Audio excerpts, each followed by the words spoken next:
సౌభాగ్యాలతో ఐశ్వర్యంతో ఆయురారోగ్యాలతో వర్ధిల్లగలిగేటట్టు, పురుషుడు చేసిన ఉపాసన సిద్ధించేటట్టు, అమ్మ బొట్టు వంక చూసిన పురుషుడికి సమస్తమైనటువంటి వాగ్వైభవము కలిగేటట్టు చెయ్యగలిగినటువంటి ఆ తల్లి ఎవరున్నదో ఆ తల్లికి నేను సాష్టాంగ నమస్కారం చేస్తున్నాను అంటాడు కాళిదాస మహాకవి. ఆ బొట్టంత గొప్పది. మీకు నేను ఒక్క మాట మనవి చేసి పూర్తి చేస్తాను. నేను ఇప్పటి వరకు ఆడదాని బొట్టు గురించి చెప్పాను, పురుషుడి బొట్టు గురించి ఒక్క మాట చెప్పి పూర్తి చేసేస్తాను. పురుషుడికి శౌచము దేని చేత ప్రారంభం అవుతుంది అని అడిగారు. స్నానము చేత. ఆడపిల్లకి పుట్టుక చేత బొట్టుతో మొదలైపోతుంది. స్నానం చేసినా చేయకపోయినా బొట్టుతో మొదలు. పురుషుడికి స్నానం చేశాక శౌచ సిద్ధి. ఈ స్నానం చేస్తే ఏమొస్తాయంటే వేదం చెప్పింది, నేను చెప్పట్లేదు. మహానుభావులు వ్యాఖ్యానం చేశారు వేదమంత్రాలకి. గుణాదశ స్నాన పరస్య సాధో రూపంచ తేజో బలశ్చ శౌచం ఆయుష్యమారోగ్య అలోపలుత్వం దుస్వప్నఘాతశ్చ తపశ్చ మేధా. గొప్ప మేధాశక్తి, గొప్ప తపశ్శక్తి, ఈశ్వరుని యందు భక్తి, అంతక ముందు రాత్రి కన్నటువంటి దుస్వప్నములన్నింటినీ పోగొట్టుకోగలిగినటువంటి శక్తి, దానితో పాటుగా గొప్ప తేజస్సు, మంచి బుద్ధి, మంచి బలం, మంచి శౌచం, ఇన్నిటినీ పురుషుడు స్నానం చెయ్యగానే పొందుతాడు. ఈ స్నానం చెయ్యగానే పురుషుడు వీటిని పొందినా మళ్ళీ ఆడదాని బొట్టు రక్షించినట్టే ఆయనను రక్షింపబడడానికి, ఆయన ఎందుకు రక్షింపబడాలి అంటే మళ్ళీ శరీరం ఎప్పుడు మలాన్ని వదిలిపెట్టేస్తుంటుంది. ముక్కు మలం వదిలేస్తుంది, చెవు గులిమి వదిలిపెట్టేస్తుంది, రోమరంధ్రాల్లోంచి చెమట వచ్చేస్తుంటుంది, మళ్ళీ అపవిత్రుడైపోతుంటాడు. దీన్ని కాపాడుకోవడానికి ఒకే ఒక్క మార్గం పురుషుడికి మిగిలినదేది. స్నానం చెయ్యగానే బొట్టు పెట్టుకుని పురుషుడుంటే ఇతర కారణముల చేత అశౌచము పట్టుకోకుండా, అశౌచము కబళించకుండా అతని యొక్క శౌచమును నిలబెట్టి అతని బుద్ధిని, అతని బలాన్ని, అతని ఆరోగ్యాన్ని, అతని శౌచాన్ని, అతని మేధస్సుని, అతని సుఖాన్ని, సంపత్తిని, సమస్తమైనటువంటి వైభవాల్ని రక్షణ కవచమై నిలబెట్టగలిగినటువంటి ఆదిశక్తి యొక్క శక్తి పురుషునకు భ్రూమధ్యమునందు పెట్టుకున్నటువంటి బొట్టు యందు ప్రకాశించి కాపాడుతుంటుంది. కాబట్టి ఇంతమందికి ఇన్ని రకాల రక్షణ చేయగలిగిన ఈ బొట్టు యొక్క శక్తి ఆ జగదంబ బొట్టులోంచొస్తోందని ముఖచంద్ర కళంకాభమృగనాభి విశేషక అని వసిన్యాది దేవతలు అమ్మవారి యొక్క బొట్టుని కీర్తించినటువంటి ఘట్టాన్ని ఇవాళ పరమోత్కృష్టమైన రోజు ఆదివారం, పుష్యమాసం, పంచమి, త్యాగరాజం స్వామివారు రామచంద్రమూర్తిలో ఐక్యమైనటువంటి రోజు. ఇటువంటి రోజున ఇటువంటి ఘట్టాలు రావడం కేవలం అమ్మవారి యొక్క నిర్హేతుక కృపా కటాక్షం. ముఖచంద్ర కళంకాభమృగనాభి విశేషక ఈ నామం గురించి నిన్నటి రోజున మీతో కొంత ప్రస్తావన చేసి ఉన్నాను. వదన స్మరమాంగల్య గృహతోరణ చిల్లిక తర్వాతి నామం పేరు. ఇది లలితా సహస్రనామ స్తోత్రంలో ప్రతి నామము పరమ పవిత్రమే. ఒక నామం కన్నా ఒక నామం గొప్ప అని చెప్పడానికి అలా అవకాశం ఏమి ఉండదు.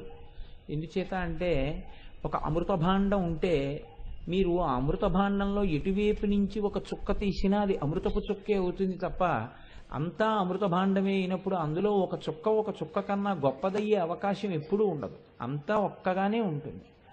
అందుచేతనే లలితా సహస్రనామ స్తోత్రంలో అన్ని నామాలు గొప్పవే. కానీ కొన్ని నామాలు మీ జీవితాన్ని అనుసంధానం చేసుకుని ఏవి మన జీవితంలో ప్రధానమైనటువంటి సమస్యలుగా వెంబడిస్తుంటాయో వాటిని తొలగతోసుకోవడానికి అనుసంధానం చేసుకునేటటువంటి ప్రక్రియ యందు వీటిని మనం ఎక్కువ అనుసంధానం చేసుకోవలసి ఉంటుంది అన్న కోణంలో మీరు దాని యందు ఎక్కువ మగ్నత ప్రదర్శించవలసి ఉంటుంది తప్ప ఏ నామము కన్నా ఏ నామము గొప్పది కాదు, ఒక నామం కన్నా ఒక నామం తక్కువ కాదు. మీరు చూడండి, ఒక సమస్య అని ఒకటి ఉంటుంది. ఆ సమస్య అనేటటువంటిది మీకు జీవితంలో ఒక్కసారి తటస్థించవచ్చు, 2 సార్లు తటస్థించవచ్చు. నేను మీకు ఒక ఉదాహరణ చెప్తాను. ఒక మంచి భార్య కోసం అన్వేషణ అనేటటువంటిది ఎంతవరకు ఉంటుంది అంటే పెళ్ళయ్యే వరకు ఉండొచ్చు. అది కూడా పుట్టినప్పటి నుంచి ఏం ఉండదు, పెళ్లి చూపులు మొదలెట్టినప్పటి నుంచి ఉంటుందేమో. అది ఎప్పుడు తీరిపోతుంది అంటే పెళ్ళైపోగానే తీరిపోతుంది. ఇంకా వీడు మంచిది అనుకుని తెచ్చుకున్నా, లేకపోతే ఇంకోలా తెచ్చుకున్నా, ఆ తెచ్చుకున్న భార్య మంచిది అని వాడు జీవితాంతం సర్దుకోవడమే, ఇంకో అవకాశమే ఉండదు దానికి. Marry in Heist and repent at leisure అని అందుకే సామెత వచ్చింది. కాబట్టి ఆ సమస్య అక్కడతో అయిపోయింది అంతే తప్ప అది జీవితాంతం వెంబడించే సమస్య కాదు. పెళ్లి చేసుకుందాం అనే సమస్య ఉండదు. పిల్లాడికి ఒక్కసారి స్కూల్లో సీటు తెచ్చుకుంటే అక్కడతో అయిపోయింది దాని సమస్య, సీటు వచ్చేసింది అంతే. ఒక సమస్య జీవితంలో ఒకసారి ఉండొచ్చు, లేకపోతే 2 సార్లు ఉండొచ్చు, 100 సార్లు ఉండొచ్చు, 1000 సార్లు ఉండొచ్చు. కానీ జీవితాంతం ఉండేటటువంటిది మాత్రం పుట్టినదాదిగా శరీరం విడిచిపెట్టేసేంత వరకు మనిషిని నీడ ఎలా వెంటాడుతుందో అలా వెంటాడి దాని చేతనే సమస్త అజ్ఞానమునకు ఆలవాలమై మనిషిని ఒక్క అడుగు ముందుకెయ్యనివ్వకుండా 4 మెట్లు పైకెక్కితే 20 మెట్లు కిందకి జార్చేసేదోటి ఉంటుంది. మీరు ఎప్పుడైనా కొంచెం జాగ్రత్తగా ఆ విషయాన్ని పరిశీలనం చేసే ప్రయత్నం చేయండి. దీన్నే భయము అని పిలిచింది శాస్త్రం. భయం అనేటటువంటిది మనిషిని వెంటాడుతూనే ఉంటుంది జీవితంలో. ఇది పుట్టినదాదిగా అమ్మ కడుపులో ఉన్నప్పుడు భయం గురించి పక్కన పెట్టండి, జగత్తులోకి ప్రవేశించింది మొదలు వాడికి భయమే. ఈ భయం ఎప్పుడు తీరిపోతుంది అంటే ఆ కట్టె కాలిపోయినప్పుడు తీరిపోతుంది. అప్పటి వరకు ఎంత భయం అంటే ఎప్పుడూ భయానికి మొదటి కారణం ఏదై ఉంటుందంటే నేనేమైనా అయిపోతానేమో. పోనీ నేనేమైనా అయిపోతానేమో అని బెంగ పెట్టుకున్న వాళ్ళందరూ ఉండిపోయారా? ఉండిపోయిన వాళ్ళు లేరు. నాకేమీ అవదు అనుకున్నవాడు ఉండిపోయాడా? ఉండిపోయిన వాడు లేడు. నువ్వు వెళ్ళిపోవడం అన్నది ఒకసారి నిజమైపోయిన తర్వాత ఇంక నీకు ఆ శరీరంతో సంబంధం లేదు, నీకు ఆ శరీరంతో సంబంధం ఉన్న ఏ వస్తువుతోటి సంబంధం లేదు. నువ్వు ఎంత భయపడినా శరీరం ఉండదు, నువ్వు ఎంత భయం లేకుండా ఉన్నా శరీరం ఉండదు. కానీ చూడండి, ఎంత వినండి, ఎన్ని చదవండి, మనిషిని వెంబడించి వెంటపడేది ఏది అంటే ఆ భయం అన్నమాటే. ఈ భయం ప్రధానంగా ఎందుకు వస్తుంది అని అడిగారు. 2 కారణాలు ఉన్నాయి. ఈ 2 కారణాల చేత మనిషిని భయం వెంటాడుతుంది అన్నారు. మొదటి కారణం ఎందుకు వస్తుంది అంటే ఉన్నది ఉండకుండా జారిపోతుందేమో, ఇది భయానికి మొదటి కారణం. ఇది ఎక్కడి నుంచి మొదలంటే దీనితో మొదలు, నేననగా ఎవరు ఇది. కాబట్టి అజ్ఞానానికి మొదలు ఎక్కడంటే, పాదు ఎక్కడంటే ఇది నేను అంటూ, ఇది తొలగదోసుకోవడానికే జ్ఞానానికి ప్రవేశం, దానికోసం వెంపర్లాట. కానీ చిత్రం ఏమిటంటే మీరు మెట్టెక్కుదామంటే 100 మెట్లు లాగేస్తారు, ఇది నేను అనొక భావన. కాబట్టి ఎప్పుడూ దీని గురించే బెంగ, దీనికి ఏమైనా అయిపోతుందేమో, దీనికి వేడి చేసేస్తుందేమో, దీనికి పడిశం పట్టేస్తుందేమో, దీనికి వాతం కమ్మేస్తుందేమో. నువ్వు ఏ మంచి పని చేయకుండా ఇది ఏం చేస్తావు? ఇది ఉన్నది మళ్ళీ ఎప్పుడు వస్తుందో నీకు తెలియదు, ఇది ఉన్నది నువ్వు మంచి పని చేయడానికే, దీంతో చెయ్యవు, మరి ఏం చేస్తావు? ఇది జ్ఞానికి ఉండే తాపత్రయం. అజ్ఞానికి ఉండే తాపత్రయం ఏమిటంటే దీని గురించి బెంగెట్టుకో. ఇది పరస్పర విరుద్ధంగా ఉంటుంది లోకంలో. దీని గురించి బెంగ అనేటటువంటిది చిట్ట చివరి క్షణం వరకు వెంటాడుతూనే ఉంటుంది. అమ్మో ఇదేమైపోతుందో. ఇది ఏదో అయిపోయే క్షణంలో ఏమి సంకోచం లేకుండా అయ్యేపోతుంది. ఎంతో బెంగెట్టుకుంటే ఆగుతుంది ఏమిటండి, ఎంతో బెంగ పెట్టుకుంటే తొందరగా అయిపోతుంది, అంతే తేడా.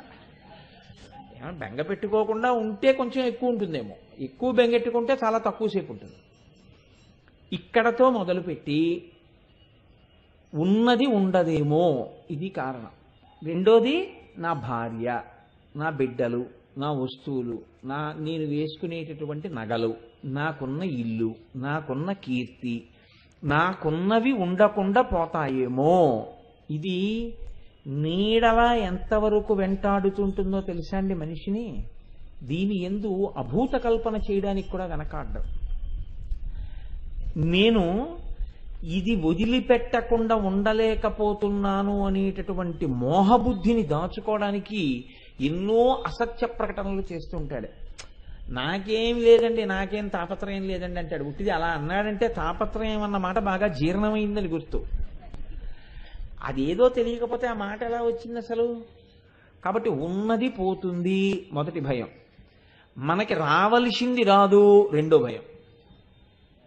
మీరు చూడండి, లోకంలో దేనికి భయపడిపోతారు అంటే జనం అన్నిటికన్నా భయం ఏమిటంటే, ఏదైనా విన్నారనుకోండి, ఇది మీరు విన్నారు కాబట్టి మీకు 1000 రూపాయలు వస్తాయి అన్నారనుకోండి, చాలా సంతోషపడిపోతారు. అంటే ఏదో రావాలి, ఏదో రావాలన్న తాపత్రయం ఉంటుంది. ఈ రావడాన్ని శాస్త్రము యోగము అంటుంది. యోగము అంటే కొత్తది వచ్చుట. కోటేశ్వరరావు గారికి వాహన యోగం వచ్చిందండి అన్నారు అనుకోండి, అంటే నేను ఒక కారు కొనుక్కున్నాను అని గుర్తు. కోటేశ్వరరావు గారికి ఏదో గృహయోగం వచ్చిందండి అన్నారు అనుకోండి, నేను సొంత ఇల్లు కట్టుకున్నాను అని గుర్తు. ఇలా యోగము అంటే ఇత పూర్వము లేనిది ఇప్పుడు వచ్చింది, ఇలా ఇప్పుడు వస్తే యోగం పట్టిందంటారు. ఉన్నది క్షేమంగా ఉందంటారు. ఇత పూర్వం ఏముంది అంటే ఏదో నా దగ్గర 2 పుస్తకాలు ఉన్నాయి, ఆ 2 పుస్తకాలు అలాగే ఉన్నాయి, తెల్లారేటప్పటికి దొంగలు ఎత్తుకుపోలేదు, క్షేమం. ఉన్నది ఉంటే క్షేమం, కొత్తది వస్తే యోగం. మనిషి భయం దేనికంటే ఉన్నది పోతుందని, క్షేమంగా ఉండదేమోనని, రావలసింది రాదేమోనని, ఈ రెండింటికి భయపడుతూ ఉంటాడు. ఇప్పుడు మీరు ఈ విషయంలో మీ ఎవరికైనా నాతో అభిప్రాయ భేదం ఉందా? భయానికి ఈ 2 కారణాలు కావు అని ఏమైనా ఉందా? ఉండదు. ఈ 2 కారణం. ఈ 2 కారణమైతే ఈ రెండిటి యందు మీ ప్రమేయము ఎందుకు లేకుండా ఈశ్వర ప్రమేయాన్ని ఈశ్వరుడు తీసుకొచ్చి అక్కడ పెట్టాడు. చూడండి, దీన్ని నేను ఉంచుకోగలను అని ధైర్యంగా చెప్పగలిగిన మొనగాడుంటే 1,000,000 మంది వైద్యులు కూడి వచ్చిన కాని మరణమయ్యడి వ్యాధి మాంపలేరు. ముందు 5 అంబులెన్సులు, వెనక 5 అంబులెన్సులు, ఆయన గ్రూపు బ్లడ్తో ఉన్నటువంటి సీసాలు, శరీరంలో ఉన్న ప్రతి అవయవం మీద భారతదేశంలో ఎంత పెద్ద స్పెషలిస్టులు ఉన్నారో అంతమంది స్పెషలిస్టులతో కూడినటువంటి టీమ్ ఆఫ్ డాక్టర్స్, ఆయనకి 1 కిలోమీటర్ ముందు 1 కిలోమీటర్ వెనకాతల ప్రత్యేకమైనటువంటి రక్షణ, ఆయన ఉన్న చోట విమానాలు ఎగరకుండా ఆ గగనతలాన్నంతటికి రక్షణ. ఇన్ని చేస్తే ఆయన ఉన్నాడా? ఆయన పేరు పక్కకి కీషేరు 2 అక్షరాలు వస్తాయి, కీర్తిశేషుడు అని. అంటే మరి మీ ప్రయత్నం అంతా ఏమైంది? ఖచ్చితంగా వమ్మైంది. ఎప్పుడు? ఈశ్వరుడి ఆజ్ఞ ముందది నిలబడలేదు. ఈశ్వరుడి ఆజ్ఞ ఎంతవరకు కాలేదో అంతవరకు నాది నాది అంటుంటాడు, నా గొప్ప అంటుంటాడు. ఉట్టిది ఈశ్వరానుగ్రహం ఉంది కాబట్టి ఉంటూ ఉంటాడు. ఎప్పుడు ఈశ్వరానుగ్రహం, ఇది ఉండకపోతే ఈశ్వరానుగ్రహం పోయినట్టేం కాదు, అనుగ్రహంతో విడిపోయిన వాళ్ళు ఉంటారు. కాబట్టి ఈశ్వరానుగ్రహం లభించకపోతే ఇది నేను అనుకుని పడిపోతాడు. అప్పుడు అజ్ఞానం వల్ల మళ్ళీ కింద కడతాడు. అలాగే నాకు రాలేదన్న ఏడుపు. ఇప్పుడు ఇందులో మీరు చూడండి, మన ప్రమేయం ఒక్కటి లేదు, ఈశ్వరుడి యొక్క నిర్ణయం ఒకటి ఉంది. ఈశ్వరుడు ఎవరినైనా సరే లోకంలో ఉంచడానికి ఆయన ఏదో ఒక కారణాన్ని దృష్టిలో పెట్టుకుంటాడు. ఇన్ని శ్వాసలు వీడికి ఇవ్వచ్చు, ఇన్ని శ్వాసలు వీడికి ఇవ్వక్కర్లేదు. లేకపోతే మీరు ఒకటి ఆలోచించండి, కొంతమంది పుట్టగానే వెళ్ళిపోతున్నారు, కొంతమంది 10 ఏళ్లకు వెళ్ళిపోతున్నారు, కొంతమంది 20 ఏళ్లకు వెళ్ళిపోతున్నారు, కొంతమంది 100, కొంతమంది 80, కొంతమంది 60. ఆ వయస్సు అసలు లెక్క పెట్టలేము. ఆయా వయస్సుల్లో వెళ్ళిపోతున్నారు. వాళ్ళు చేతకాక వెళ్ళిపోతున్నారా? వెళ్ళిపోయే వాళ్ళందరూ ఎందరో వెళ్ళిపోతున్నారు. వెళ్ళిపోతుండడానికి హేతువు ఈశ్వర నిర్ణయము. దేని బట్టి ఈశ్వరుడు అలా నిర్ణయిస్తున్నాడు? 2. ఒకడికి వస్తోంది, ఒకడికి రావట్లేదు. ఇద్దరూ ఒకలాగే ప్రయత్నం చేస్తున్నారు.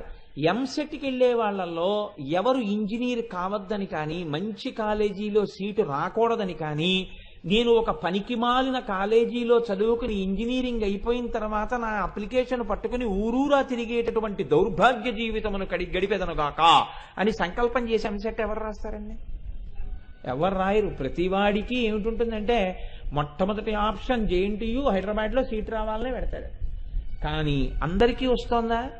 ఒక 40 మందికి వస్తోంది. ఏమి 40 మందికి వచ్చి మిగిలిన వాళ్ళకి ఎందుకు రావట్లేదు అంటే వాడు అదృష్టం అండి అంటారు. చిట్ట చివరికి ఏమంటారంటే వాడు అదృష్టం అండి అంటారు. అదృష్టం అనగా ఏమి అంటే ఈశ్వరుడి చేత నిర్ణయింపబడింది అంటారు. వాడి కర్మ అంటారు. లేకపోతే అంటే ఈశ్వరుడి యొక్క నిర్ణయం అన్నది ఒకటి ఉందా లేదా? ఈశ్వరుడి పాత్ర ఉన్నది, ఈశ్వరుడి పాత్ర కూడా ఉన్నది, మీ ప్రమేయము ఉన్నది. మీ ప్రమేయము గొప్పదా, ఈశ్వరుడి పాత్ర గొప్పదా? ఈశ్వరుడి పాత్రయే గొప్పది. అనుగ్రహం అంటే ఏమిటంటే వెళ్ళిపోవలసిన రోజు వచ్చేసింది, కానీ ఈశ్వరుడికి వాడిని పంపడం ఇష్టం లేదు, వాడిని ఉంచాలి అనుకున్నాడు.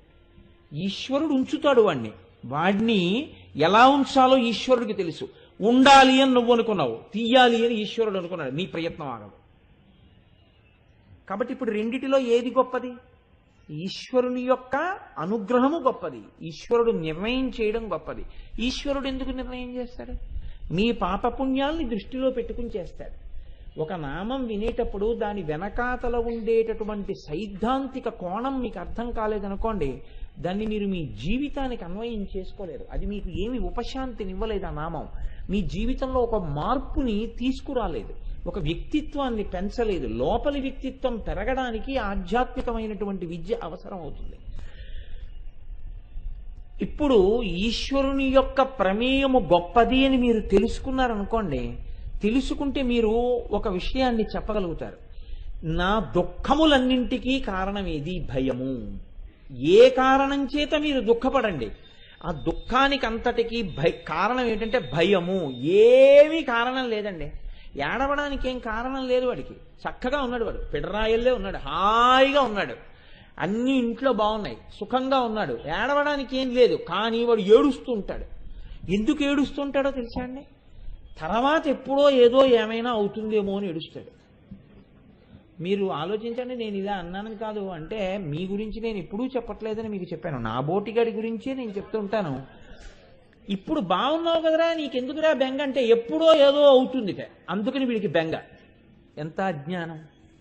ఇప్పుడు ఉన్నదాని గురించి ఉపయోగించడం నేర్చుకుంటావా? ఎప్పుడో ఏదో అవుతుందని బెంగెట్టుకుని ఇప్పుడు ఉన్న సమయాన్ని వాడుకోవడం మానేస్తావా? ఎప్పటికి పోతుంది నీ అజ్ఞానం? ఎన్ని వింటే పోతుంది, ఎన్ని చదువుకుంటే పోతుంది? ఎందుకు ఆశ్రయించినట్టు గురువుని అజ్ఞానంలోకి లాగడానికా, నువ్వు జ్ఞానం పెంచుకోవడానికే? కనుక ఎలా ఉంటుందంటే లోకంలో భయము హేతువై ఉంటుంది.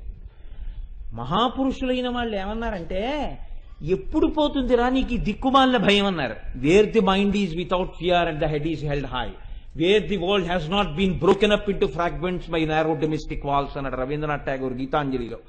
ఎన్నడు పోతుంది ఈశ్వరా ఈ భయం? భయము లేని స్థితికి నేను పైకెత్తబడెదనుగాక. నిర్భయత్వమే ఆధ్యాత్మికమైనటువంటి జ్ఞానమునకు పరాకాష్ఠ. ఆ నిర్భయత్వం అలవడకుండా భయంతో జీవించినటువంటి వాడు జీవితంలో ఎదుగుదలని పొందినది లేదు. ఎదుగుదల అంటే నిర్భయత్వమే. నిర్భయత్వం అన్నది అలవడి తీరాలి. ఈ భయం పోవాలంటే ఏం చెయ్యాలి అని అడిగింది శాస్త్రం. ఈశ్వరుని యొక్క అనుగ్రహమునందు నీకు బలం పెరగాలి. భయం పోవడం అంటే నీ ఇష్టం వచ్చినట్టు ప్రవర్తించి భయం పోగొట్టుకోవడం కాదు. నేను భయాన్ని వదిలేసి మంటల్లో దూకేస్తాను అన్నారనుకోండి, అప్పుడు తప్పు మీది కాదు. నేను మంచి పని చెయ్యడానికి నాకు ఈశ్వరానుగ్రహము ఆలంబనమై నిలబడుగాక. ఈశ్వరానుగ్రహము కొరకు, ఈశ్వరుని యొక్క సేవ కొరకు నేను నిలబడినప్పుడు నాకు దుర్నిమిత్తములు దురితములు నన్ను కబళించకుండుగాక, అవి నాకు ప్రతిబంధములు కాకుండుగాక. దీనికి మీరు ఈశ్వరానుగ్రహాన్ని అడుగుతుండాలి. అప్పుడు మీ జీవితం ఏమవుతుంది? అడుగు తీసి అడుగేస్తే ఈశ్వర సేవకు ఉపయోగపడుతుంటుంది. ఈశ్వర సేవకి నాకు దురితము రాకుండా చూడు అని మీరు అడిగారనుకోండి, మీ జీవితాన్ని కూడా ఈశ్వర సేవగా మలుచుకోవడం మీకు వచ్చిందనుకోండి, ఈశ్వరుడు చాలా సంతోషిస్తాడు. సంతోషించి మీకు దురితము రాకుండా మిమ్మల్ని కాపాడతాడు. ఒక ఈశ్వరుని యొక్క స్వరూపాన్ని అర్థం చేసుకోవడంలో, అనుగ్రహాన్ని అపేక్షించడంలో మీ జీవితపు కోణం ఆ దిశలో మారవలసి ఉంటుంది. అంతేగాని భయం పోగొట్టుకోవడం అంటే నేను ఇప్పుడు భయాన్ని వదిలిపెట్టేశానంటే నా గోడ నుంచి నేను కిందకి దూకేస్తాను అంటే భయం పోగొట్టుకోవడం కాదు, టెంపరితనం అవుతుంది అది. దాన్ని భయం పోగొట్టుకోవడం అన్నారు. భయం పోగొట్టుకోవడం అంటే ఏమిటి అంటే, ఏది చెయ్యడానికి ఏమవుతుందో అనే బెంగ పోవాలి అంటే నా జీవితం అంతా ఈశ్వరమయంగా నడవడానికి కావలసిన సమస్తమైనటువంటి ఆలంబనములు నీవే అయి నిలబడెదవుగాక. ఇదే ప్రార్థన మీరు ఎప్పుడు చేసినా దేని కొరకు చేస్తారంటే దాని కొరకే. ఇప్పుడు అలా మీరు నడిచే శక్తి ఈశ్వరుడు ఇచ్చినప్పుడు మీరు దేనికి భయపడాలి చెప్పండి? ఈశ్వరుడు మీరు నిజాయితీగా లోపల నిలబడగలిగితే ఈశ్వరానుగ్రహం మీకు తోడై మీకు ఏది భయమునకు కారణమో దాన్ని ఈశ్వరుడు తొలగిస్తాడు. మీకు చెప్తాడు, నాన్న నువ్వు భయపడవలసిన కారణం ఒకటి ఉన్నది, ఈ కారణము విషయంలో నువ్వు జాగ్రత్త పడు. ఈశ్వరుడే చెప్తాడు ఆ రోజు వచ్చినప్పుడు. నిన్ను ఇంకా ఈశ్వర సేవలో ఉంచుకోవాలనుకుంటే అప్పుడు ఈ భయం పోవాలి. ఈ భయం పోవడం శాంతానికి హేతు అవుతుంది. ప్రశాంతంగా ఉండగలుగుతారు. ఈ ప్రశాంతత అన్నది మీరు లోపల అనుభవించలేకపోతున్నారనుకోండి, శాంతము లేక సౌఖ్యము లేదు సారసాదల నయన. ఇక్కడ శాంతం లేనప్పుడు ఎన్ని ఉన్నా దానివల్ల సౌఖ్యం ఏమి ఉండదండి. ఎన్నో ఉన్నాయి వాడికి. కానీ వాడు ఎప్పుడు భయంతోనే బతుకుతూ ఉంటాడు. ఏదో ఒక భయం. ఇప్పుడు ఏదో ఒక భయంతో బతికేవాడు తానేమి సౌఖ్యం అనుభవిస్తాడు? ఇతరులకు ఏ సౌఖ్యం ఇస్తాడు చెప్పండి? ఇవ్వలేడు. కాబట్టి ఈ భయమును తొలగించడానికి మార్గం ఏమైనా ఉందా? ఇంత సాధన మేం చెయ్యలేం కదా, ఇంత అంతఃపరిశీలనం చేయలేం కదా, మేము నమస్కారం చేస్తే మాకు ఇటువంటి ప్రచోదనాన్ని ఇవ్వగలిగినది ఏదైనా ఉందా లోకంలో? ఇందుకొచ్చింది అమ్మవారికి ఒక రూపం అంది శాస్త్రం. లేకపోతే అమ్మవారికి రూపం అన్నది ఉండదు అసలు. రూపం లేని అమ్మవారు రూపం ఎందుకు దాల్చింది అని అడిగారు. ఎందుకు దాల్చింది అంటే అవి నీ శరీరములో ఉన్నటువంటి అవయవముల వంటివి కావు. వాటికి స్థూల సూక్ష్మ కారణములని 3 స్థాయిల్లో ఉంటుంది ఆ రూపం. స్థూలమైన రూపం నామం చెప్పి మనసులో దర్శనం చేస్తే శక్తినిస్తుంది. సూక్ష్మమైన రూపం మంత్రశక్తి చేత తెలుస్తుంది. కారణ రూపం కేవలముగా ధ్యానమునందు మాత్రమే ఏకీకృతమై లభిస్తుంది. కాబట్టి ఇప్పుడు స్థూలమైన రూపం అమ్మవారిది బయటికి వస్తోంది అంటే అమ్మవారి ముఖం, అమ్మవారి కాళ్ళు, అమ్మవారి చేతులు కూడా మన ముఖం, మన కాళ్ళు, మన చేతుల్లాగే దర్శనం చెయ్యడం చేత ఏదో ఒక ఉద్విగ్నతను లోపల నుంచి ఒక రకమైనటువంటి భావ ప్రచోదనము చెయ్యడం వరకే ఉపయోగపడతాయా? లేకపోతే వాటి వల్ల ప్రయోజనం కూడా ఏమైనా ఉంటుందా? అంటే మీకు నేను దీన్ని ఇంకా బాగా తేలిగ్గా చెప్పాలి అని అనుకున్నాను అనుకోండి. మీరు ఒక ఆయన్ని చూశారనుకోండి, చాలా నొక్కుల జుట్టు, చక్కగాను తెల్లటి మనిషి, ఎంతో అందంగా ఉన్నాడు. ఎంత అందమైనటువంటి ఆ శిరోజములండి, చాలా చక్కగా ఉన్నాయి ఆయన శిరోజములు అంటారు.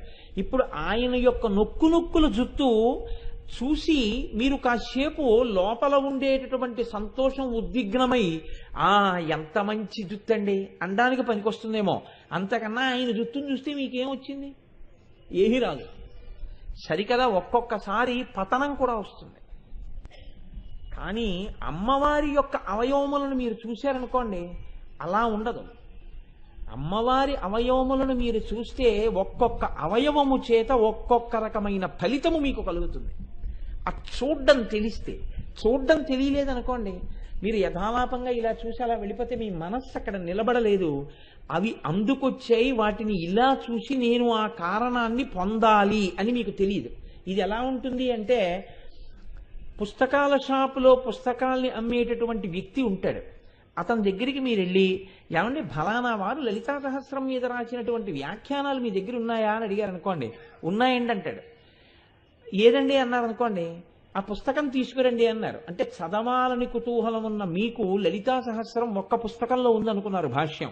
అతను ఏం చేస్తాడంటే నిచ్చెన వేసుకుని 5వ అంతస్తుకి ఎక్కి ర్యాక్లో గబగబా చేయి పెట్టి 3 పుస్తకాలు తీసి అక్కడ పెట్టి, లలితా సహస్ర భాష్యం మీరు అడిగింది 3 పుస్తకాలుగా ఉందండి, 3 వాల్యూమ్స్ కలిపి 395 రూపాయలు అంటాడు. ఇప్పుడు లలితా సహస్ర భాష్యం పేరు చెప్పేటప్పటికి 5వ ర్యాక్లోకి నిచ్చెనేసుకుని ఎక్కి 3 పుస్తకాలుగా ఉందని చెప్పి తీసి 395 రూపాయలని చెప్పిన వ్యక్తికి అందులో ఒక్క అక్షరం తెలియదు. పుస్తకం ఎక్కడుందో తెలిసేమో కానీ అతనికి పుస్తకంలో ఏముందో తెలియదు.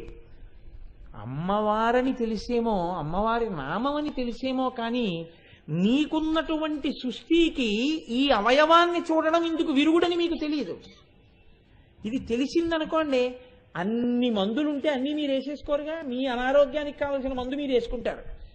నిన్ను జీవితంలో ఏది బాగా ఇబ్బంది పెడుతోందో అది తొలగించుకోవడానికి ఆ అవయవాన్ని నువ్వు బాగా ధ్యానం చేస్తే ఆ ఫలితాన్ని పొందేస్తావు.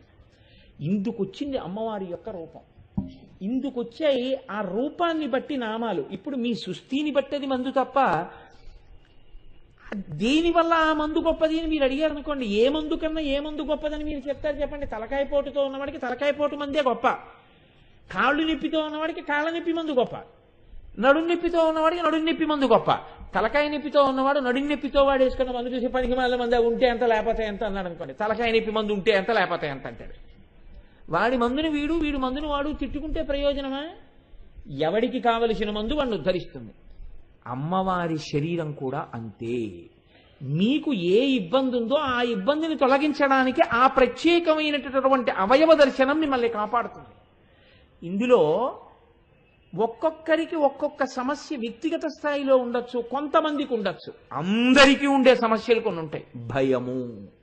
ఈ భయము అన్నది సాధారణంగా ఏ ఒక్కరికో ఉండేది కాదు, సమస్త మానవాళికి ఉంటుంది. ఇన్ని చెప్పారు కదా కోటేశ్వరారు, మీరు మీకెప్పుడూ భయం లేకుండా ఉంటుందా అని అడిగారు అనుకోండి, ఇలా ఎవరన్నా అడుగుతారేమో అన్న భయం నాకుంది. చూశారా? కాబట్టి భయం పోయిందని మీరు అనుకుంటున్నారా? ఖచ్చితంగా నాకు భయం ఉంది. భయం ఉంది కాబట్టే ఇంత కష్టపడి చెప్పుకుని ఒకటికి ఒక మాట సమన్వయం చేసుకుంటాను. ఎందుకు సమన్వయం చేసుకుంటాను అంటే, నేను మెట్లెక్కడానికే తప్ప మీకు నేను బోధ చేస్తున్నాను అనుకోకండి. నన్ను నేను ఉద్ధరించుకోవడానికి చేసుకునే ప్రయత్నం ఇదంతా. కనుక ఇప్పుడు వచ్చిన నామం ఆ భయాన్ని పోగొడుతుంది. ఇది గురువులైన వారు పసిగడతారు. వీడికి వచ్చిన జబ్బుకి ఈ మందు పనికొస్తుందని డాక్టర్ గారు రాస్తారు. ఈ మందు ఇదిగో ఇక్కడ ఉందని మందుల కొట్లో ఆయన కనిపెడతాడు. వేసుకుని వీడు తరిస్తాడు. అలా ఇది ఇచ్చినది అమ్మవారు, ఇక్కడ ఉన్నది అని చెప్పిన వారు భాస్కర్ రాయల వారు. కాబట్టి మనకి ఈ నామంలో ప్రత్యేకంగా వదనస్మరమాంగల్య గృహతోరణ చిల్లిక, ఈ నామంలో ఉండేటటువంటి గమ్మత్తు మీరు పరిశీలించండి. మన్మధుడికి చాలా కాలానికి ఒక మంచి ఇల్లు దొరికింది అన్నారు. గృహ అంటే ఇల్లు. ఏమి ఇల్లు ఎందుకు దొరకాలి అంటే, మీరు అక్కడ పట్టుకోవలసి ఉంటుంది. ఇల్లు భయమును పోగొట్టేటటువంటిది. అమ్మయ్యా ఇంటికి వచ్చేసానంటాడు. ఎక్కడో కొంచెం ఒంట్లో బాగోలేదనుకోండి, నేను ఇంటికి వెళ్ళిపోతానండి తొందరగానంటాడు. అమ్మయ్యా ఇంటికి వచ్చేసాను, ఇంక ఇబ్బంది లేదంటాడు. రాత్రి తలుపులు వేసేసి పడుకున్నాడు అనుకోండి, అమ్మయ్యా నా ఇంట్లో నేను ఉన్నానంటాడు. ఇల్లు భయమును పోగొట్టేటటువంటి రూపమై ఉంటుంది. ఇప్పుడు భయానికంతటికీ కారణం ఎవరు? ఎప్పుడూ భయపడేవాడెవరు? మన్మధుడు. స్మరుడు అన్నారు. స్మర అన్న శబ్దమే ఎందుకయ్యాలి? ఆయనకి ఎన్నో పేర్లు ఉన్నాయి. మనసిజ అని ఒక పేరుంది, అనంగుడు ఒక పేరుంది, అలాగే పుష్పబాణుడు ఒక పేరుంది. ఎక్కడ ఏ పేరు వెయ్యాలో ఆ పేరే వేస్తారు తప్ప అన్ని మన్మధుడి పేర్లే కదా అని వేరు. ఆయన పేరు స్మరుడు అన్నారు. ఇక్కడ స్మరుడు అంటే ఏమిటో తెలుసా అండి? ఎవరిని స్మరించగానే కామినులను కాముకుల వద్దకు, కాముకులను కామినుల వద్దకు పంపగలడో వాడి పేరు స్మరుడు. ఇది మీరు చాలా జాగ్రత్తగా పట్టుకోవాల్సి ఉంటుంది.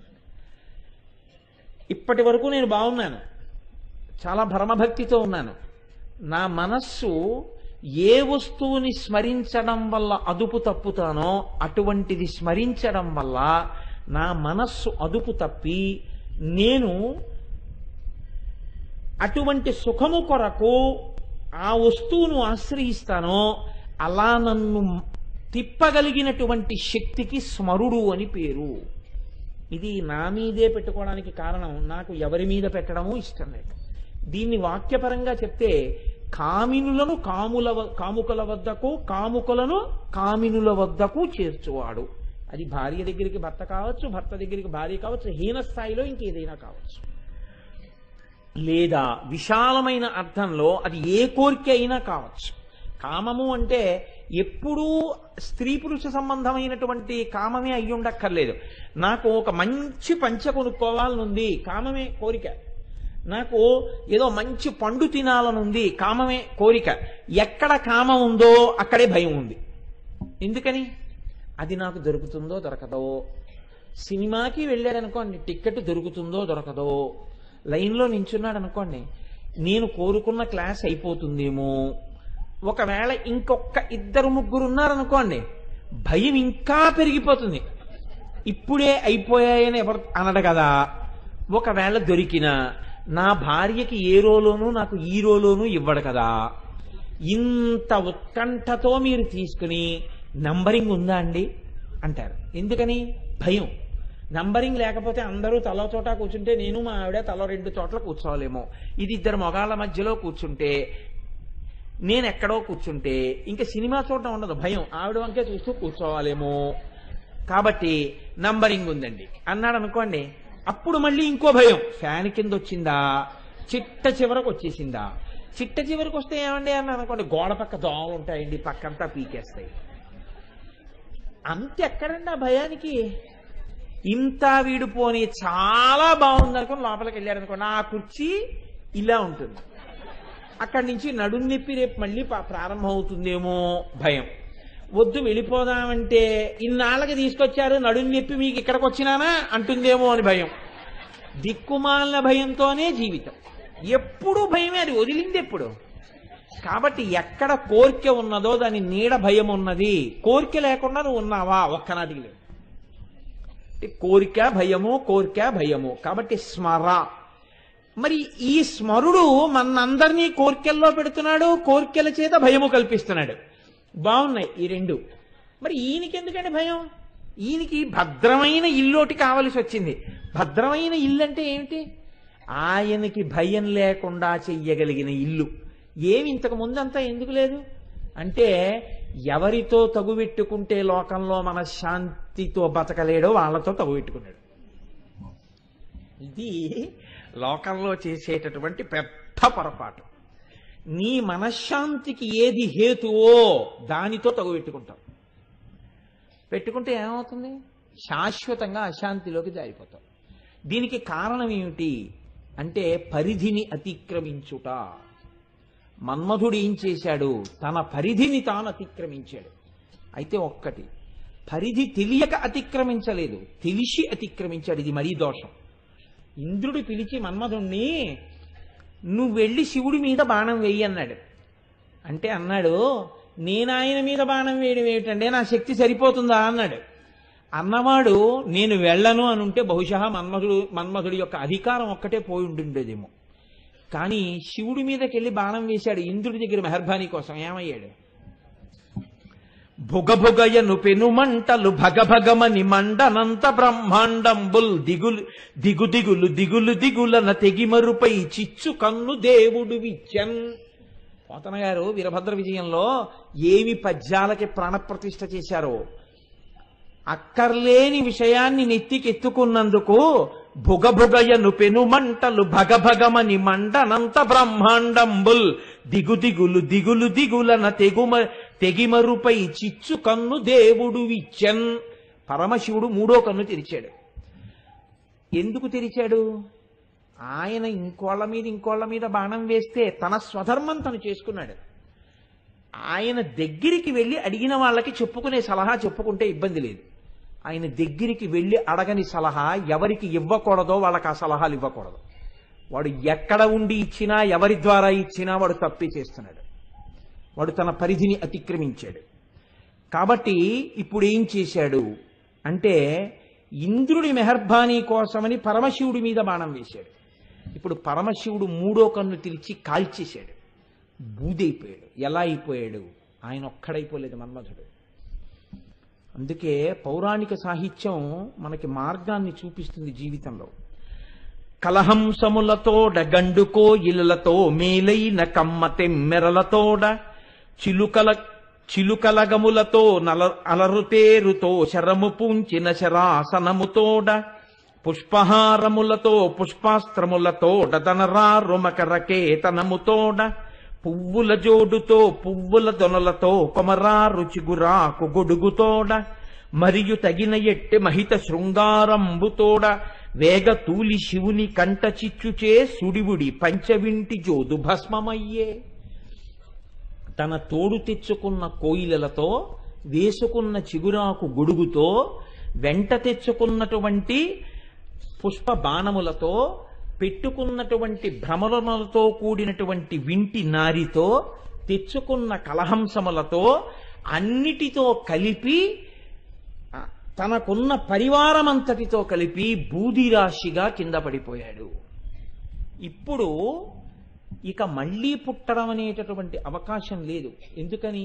మహాజ్ఞాని అయినటువంటి పరమశివుడి యొక్క 3వ కన్ను తెరుచుకోవడం వల్ల బూదిగా పడిపోయాడు, ఇహ పుట్టలేడు. ఇప్పుడు ఆయన మళ్ళీ పుట్టకపోతే ఇబ్బంది ఏముందండి, పోతే పోయాడు ఊరుకోండి. ఎంతమంది పోలేదు? గజాసురుడు పోలేదా? త్రిపురాసురుడు పోలేదా? అతిక్రమించిన మన్మధుడు కూడా వెళ్ళిపోయాడు. ఎందుకు బెంగ? కాదు, బెంగ పెట్టుకోవలసిన వ్యక్తి ఒకరున్నారు లోకంలో. ఎవరు? ప్రకృతి పరిణమించాలంటే, ఈ లోకములు పరిఢవిల్లాలంటే,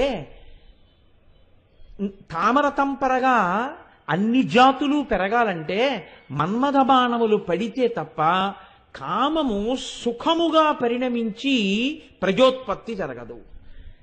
ప్రజోత్పత్తి యందు ఆనందము అంతర్హేతుకంగా ఉంటుంది. ప్రజోత్పత్తి పరమ దుఃఖభూయిష్టమైపోయింది అనుకోండి, ప్రజోత్పత్తి ఉండదు. ప్రజోత్పత్తి యందు ఆనందం ఉన్నది అంతర్లీనంగా. కామము సుఖమైన కారణం చేత ప్రజోత్పత్తికి వెంపర్లాడతాయి జీవులు. ఇప్పుడు ఈ బాణములు, పుష్పబాణములు మన్మథుడు వెయ్యకపోతే లోకంలో సృష్టి ఆగిపోతుంది. కాబట్టి ఇప్పుడు ప్రకృతిని కాపాడవలసిన అమ్మవారు ముందుకొచ్చి ఈయన్ని మళ్ళీ పునరుజ్జీవితుణ్ణి చేసింది. అమ్మవారు జోక్యం చేసుకోండి అనుకోండి, అయ్యవారు ఊరుకుంటారు. ఎందుకంటే వాళ్ళ మధ్య పంచసామ్యములు అని ఉన్నాయి. 5 వాళ్ళిద్దరూ ఒక్కలా ఉంటారు, అందులో అనుగ్రహం ఒకటి. ఆవిడ అనుగ్రహించింది అనుకోండి, ఆయన ఊరుకుంటారు. అది దాంపత్యం అంటే. దాంపత్యం అంటే తను వరం ఇచ్చినా ఇవ్వకపోయినా తన భార్య వరం ఇచ్చింది అనుకోండి, ఆవిడ నీకేం పర్వాలేదు నేను చెప్తానులేండి ఆయనతో అందనుకోండి, నువ్వెవరు మాట ఇవ్వడానికి, నేను ఊరుకోను అనకూడదు. సరే అయిపోయిందేదో అయిపోయిందిలేండి, తను చెప్పింది ఊరుకోండి, ఇంకా మర్చిపోండి అనాలి, అంతే. అది అనుగ్రహం అంటే. అనుగ్రహం భార్య ఇచ్చినా భర్త ఇచ్చినా వేరుగా ఉండదు, ఒకటిగా ఉంటుంది. ఇది తెలియనప్పుడు ఏమవుతుందంటే పరమశివుడు కాల్చాడు, పార్వతీదేవి బతికించింది అనుకుంటారు. అలా కాదు, ఇద్దరి హృదయములు ఒకటని తెలుసుకోవాలి. కాబట్టి ఇప్పుడు ఆయన కాల్చినా ఈవిడ బతికించింది. ఎందుకని? అమ్మయందు కారుణ్యం ఉంటుంది, అయ్యయందు శిక్షించే తత్వం ఉంటుంది. ఆయన కొడతాడు బెల్ట్ తీసి, ఈవిడ పోన్లిద్దరూ ఊరుకుందరూ అంత కొడితే పిల్లాడు ఏమైపోతాడు అని రక్షిస్తుంది. అంతేగాని 8 పడ్డాయి ఇంకో 3 పడ్డాయి అందం అమ్మ. అలా అంటే అమ్మతనం ఉండదు, అమ్మతనంలో కారుణ్యం ఉంటుంది. కాబట్టి ఇప్పుడు లోకము పట్ల కారుణ్యం, అయ్యో లోకమంతా బతకాలి. కాబట్టి ఇప్పుడు ఆవిడ ఏం చేసింది? ఈయన్ని బతికించింది. ఈయన్ని బతికిస్తే ఈయనకి శరీరం లేదు. ఇప్పుడు అనంగుడు రతీదేవికి ఒక్కదానికే కనపడతాడు. మన్మధుడు రతీదేవికి కనపడ్డం అంటే అసలు రహస్యం వేరండి. మన్మధుడు అంటే మనస్సుని మధించేటటువంటి వాడు రతికి కనపడతాడు. అంటే రతి అంటే అనుభవం. ఎవడి కోరిక యొక్క అనుభూతి వాడి ఆనందంలోనే తెలుస్తుంది. లడ్డూ తినాలన్న నా కోరిక యొక్క అనుభూతి నీ తింటే నాకే తెలుస్తుంది దాని అనుభూతి. ఆ కోరిక తీరడం నాకు తెలుస్తుంది. అందుకే రతికే మన్మధుడు కనపడతాడంటే అది అసలు రహస్యం. కాబట్టి ఇక నుంచి ఆవిడంది, నువ్వు రతికి మాత్రమే కనపడతావయ్యా అంది. అనంగుడవై ఉంటావు, కానీ పూర్వం ఏం చేశావో అది ఇప్పుడు చేస్తూ ఉండు అంది. కానీ ఇప్పుడు ఆయనకి బెంగ ఏం పట్టుకుందంటే, మరి నేను ఎక్కడ ఉండాలని పట్టుకుంది. ఎక్కడ ఉండాలంటే పూర్వం ఉన్నట్టే ఉండు హాయిగాను. హాయిగా ఉండడానికి ఆయన ఎక్కడ లేడు. మీరు దీన్ని కొంచెం జాగ్రత్తగా పట్టుకోవాలి. శివుడు అంటే మంగళం. మంగళం అంటే ఏమిటండి? ఊపిరితో ఉండడమే మంగళం. ఊపిరి వెళ్ళిపోయింది అనుకోండి, షీకి తలకట్టు పైకి లేస్తే శవం, శవం అయిపోతుంది అంతే. కాబట్టి ఇప్పుడు అది పైకి లేచిపోకూడదు. లోపల శివం ఉంటే శోభనం, మంగళం, భద్రం, కళ్యాణం, శ్రేయస్సు. ఇప్పుడు ఆయన ఎక్కడ లేడు, అంతటా ఉన్నాడు. ఎవరి మీద వేస్తాడు బాణం? ఎవరి మీద వేస్తే అందులో శివుడు లేస్తే ఎక్కడరా నువ్వు అని మళ్ళీ ఇలా అన్నాడు అనుకోండి, అనేటప్పటికీ మళ్ళీ ఏం చేస్తాడో ఓసారి తిన్నవాడికి ఆ భయం ఉంటుంది. అందుకని ఇప్పుడు ఒక భద్రమైన గృహాన్ని ఎంచుకోవాలి. ఒకవేళ మళ్ళీ తప్పే చేసేసిన ఆయన వచ్చి ఎక్కడున్నాడు రా వీడు అనేటప్పటికీ ఆయన తనని తాను మరిచిపోయి సంతోషించాలి. అలాంటి ఇల్లు ఒకటి కావాలి ఇప్పుడు ఆయనకి. ఇప్పుడు ఆయన బాగా వెతుక్కున్నట్టు అలాంటి ఇల్లు ఏమిటని. అలాంటి ఇల్లు ఏది అంటే ఆయనకి అమ్మవారి ముఖమే ఆ ఇల్లుగా దొరికింది. ఎందుకని? కాముడు కాలిపోయిన తరువాత మహాకామేశ్వరుడికి ఆవిడ ఇల్లాలైంది. కాముడేడి ఆవిడ ఇల్లాలైనప్పుడు? మన్మథబాణం వేస్తే కదండి పరమశివుడు మరి పార్వతీదేవిని భార్యగా స్వీకరించాలి. మన్మధుడు లేడుగా. లేకపోయినా భార్య కాగలిగింది అంటే పడిపోయిన మన్మధుడి విల్లు తను తీసుకుంది. ఇప్పుడు చెరుకు విల్లు తను పట్టుకుంది. చెరుకు విల్లు తను పట్టుకుంటే ఇప్పుడు మన మనస్సుని తన వైపుకు తిప్పుకుని భక్తుల్ని చేస్తుంది, పిల్లల్ని. తను శివకామ సుందరి అయి పరమ జ్ఞాని అయినటువంటి పరమశివుణ్ణి తీసుకొచ్చి తన పక్కన కూర్చోపెట్టుకుని సాకారుణ్ణి చేస్తుంది. ఆవిడ ముఖం చూసేటప్పటికీ ఇంతటి పరమశివుడు పరమ సంతోషాన్ని పొందేసి ఆవిడికి భర్తని అని ఆవిడ గడ్డం పట్టుకుని మురిసిపోతుంటాడు. అంటే కాముణ్ణి కాల్చిన వాణ్ణి భర్తగా చేసుకోవడం అంటే మాటలా? శివుణ్ణి భర్తగా చేసుకోవడం అంటే మాటలు కాదండి లోకంలో. అది చేసింది అమ్మవారు. ఇప్పుడు ఆవిడ శివకామ సుందరి అయింది. ఇప్పుడు ఈవిడ ముఖం చూసేటప్పటికి పరమశివుడు ఏమైపోతాడు? ఏమీ చేయలేడు, నవ్వేస్తాడు. అది వాళ్ళిద్దరి మధ్య ఉన్నటువంటి గొప్ప అనుబంధం ప్రకృతి పురుషుల మధ్య. ఆవిడ ముఖాన్ని చూస్తే మాత్రం ఎంత కోపమో పోతుంది, సంతోషాన్ని పొందేస్తాడు, ఆనందం పొందుతాడు. ఇది భార్యకి ఉండవలసిన లక్షణము. భర్తకి విశ్రాంతి స్థానం ఏది? భార్యయే. ఎంత అలిసిపోయి రానివ్వండి, భార్యని చూసేటప్పటికీ భర్త ప్రసన్నుడైపోవాలి. భార్యని చూసేటప్పటికీ చక్కటి నిద్ర పట్టేయాలి. భర్త ఆరోగ్యం అంతా ఎక్కడుంటుంది అంటే భార్య చేతిలోనే ఉంటుంది. ఎందుకంటే కామేశ్వర ప్రాణనాడి. ఆవిడికి తెలియని బలహీనత ఉండదు, ఆవిడికి తెలియని బలం ఉండదు ఆయన దగ్గర. మీరు బాగా జ్ఞాపకం పెట్టుకోండి. భార్య కన్నా న్యాయమూర్తి లోకంలో ఉండడండి. అందుకే భర్త ఇటువంటి వాడే నాకెన్ని జన్మలెత్తినా రావాలి అని భార్య అన్ననాడు వాడి జన్మ సార్థకత. ఆ మాట రానప్పుడు ఆవిడ మరీ పెంకిదిపోయి అలా అన్నంటే నేనేం చెప్పలేను, కానీ అలా అనిపించుకోవడం పురుషుడి యొక్క పరమధర్మం అయి ఉంటుంది. ఆవిడే న్యాయమూర్తి అయి ఉంటుంది వ్యక్తి జీవితానికి. ఆవిడే లోకంలో వాళ్ళు ఎన్నైనా పొగడచ్చు. వాళ్ళు పొగిడిన ఒక మాట దగ్గర ఆవిడ ఒక వికిలి నవ్వు నవ్వింది అనుకోండి, అంటే అంతకన్నా కితాబ్ ఇంకోటి లేదు. Is not fit to receive that certificate. మీకేం తెలుసు, నాకు తెలుసు దాని అర్థం. కాబట్టి అమ్మ బాబోయ్ ఆయన ఎంత భక్తి తత్పరుడండి మహానుభావుడు అన్నారనుకోండి, అందనుకోండి ఆవిడ. అంటే అర్థం ఏంటంటే మీకు అంతే తెలుసు, అసలు ఆయన డొల్లతనం నాకు తెలుసు అని. పరమ భక్తి తత్పరుడండి అన్నారనుకోండి, ఆవిడ మహానుభావుడండి నా అదృష్టం అందనుకోండి, ఇంకంతకన్నా సర్టిఫికేట్ అక్కర్లేదు ఆయన భక్తి తత్పరుడండి. చాదస్తం చంపేస్తున్నాడు ఇలాగే అందనుకోండి, అప్పుడు ఆవిడికి అర్థం కాలేదు అని. ఆయన తప్పు కాదు, ఆవిడికి అర్థం కాలేదు అని. ఇది మాటలలో శాస్త్రాలన్నీ వచ్చేస్తాయి. అందుకే ప్రాజ్ఞుడైన వాడు మాటని బట్టే నిర్ణయం చేసేస్తాడు. అందుకే పెద్దల దగ్గర మాట్లాడడం అంటే చాలా జాగ్రత్తగా ఉండు అని చెప్తుంది శాస్త్రం. కనుక ఇప్పుడు మన్మధుడికి చాలా భద్రమైన గృహం ఇది, అమ్మవారి ముఖమే. అందులో కూర్చున్నాడు వెళ్ళి. కూర్చుంటే ఇప్పుడు ఆయనకి కోరిక ఏమిటి? ఇంకోసారి అమంగళం రాకూడదు. అమంగళం ఎవరి విషయంలో ఆయనకి బెంగ? వాళ్ళ ఆవిడ గురించి కాదు, తన గురించే. ఎందుకని? చేసే ఉద్యోగం అటువంటిది. రోజూ బాణాలు వెయ్యాలి. ఆ బాణం వేసేటప్పుడు మళ్ళీ ఎక్కడ మూడో కన్ను తెరుస్తాడో అని బెంగ. అందుకని తన ఇంటికి అనుకున్నట్ట ఎప్పుడూ మా ఇంటికి తోరణం ఉండాలి. ఎప్పుడు మా ఇంటికి తోరణం ఉండాలంటే ఏంటి? మా ఇల్లు శుభంగా ఉంది, మా ఇంట్లో అమంగళం లేదు. అమంగళం లేదు కాబట్టి మా ఇంటికి ఎప్పుడు తోరణం ఉంటుంది. తోరణం ఎక్కడ కడతారండి? తోరణం లోపల గడప కట్టరు, లేకపోతే కింద గడప కట్టరు, పక్క గడపలకి కట్టరు, పైన ఉన్నటువంటి కమ్మికి కడతారు. అందుకే ఆ కమ్మికి ఒక్కదానికే ఇంటి మొత్తం మీద ఒక పేరుంది.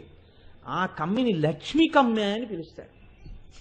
ఆ కమ్మి పుచ్చిపోయినా, ఆ కమ్మిని కన్నాలు పడిపోయి దాన్ని తొందరగా బాగు చేయించకపోయినా ఇంటి యజమానికి అరిష్టం.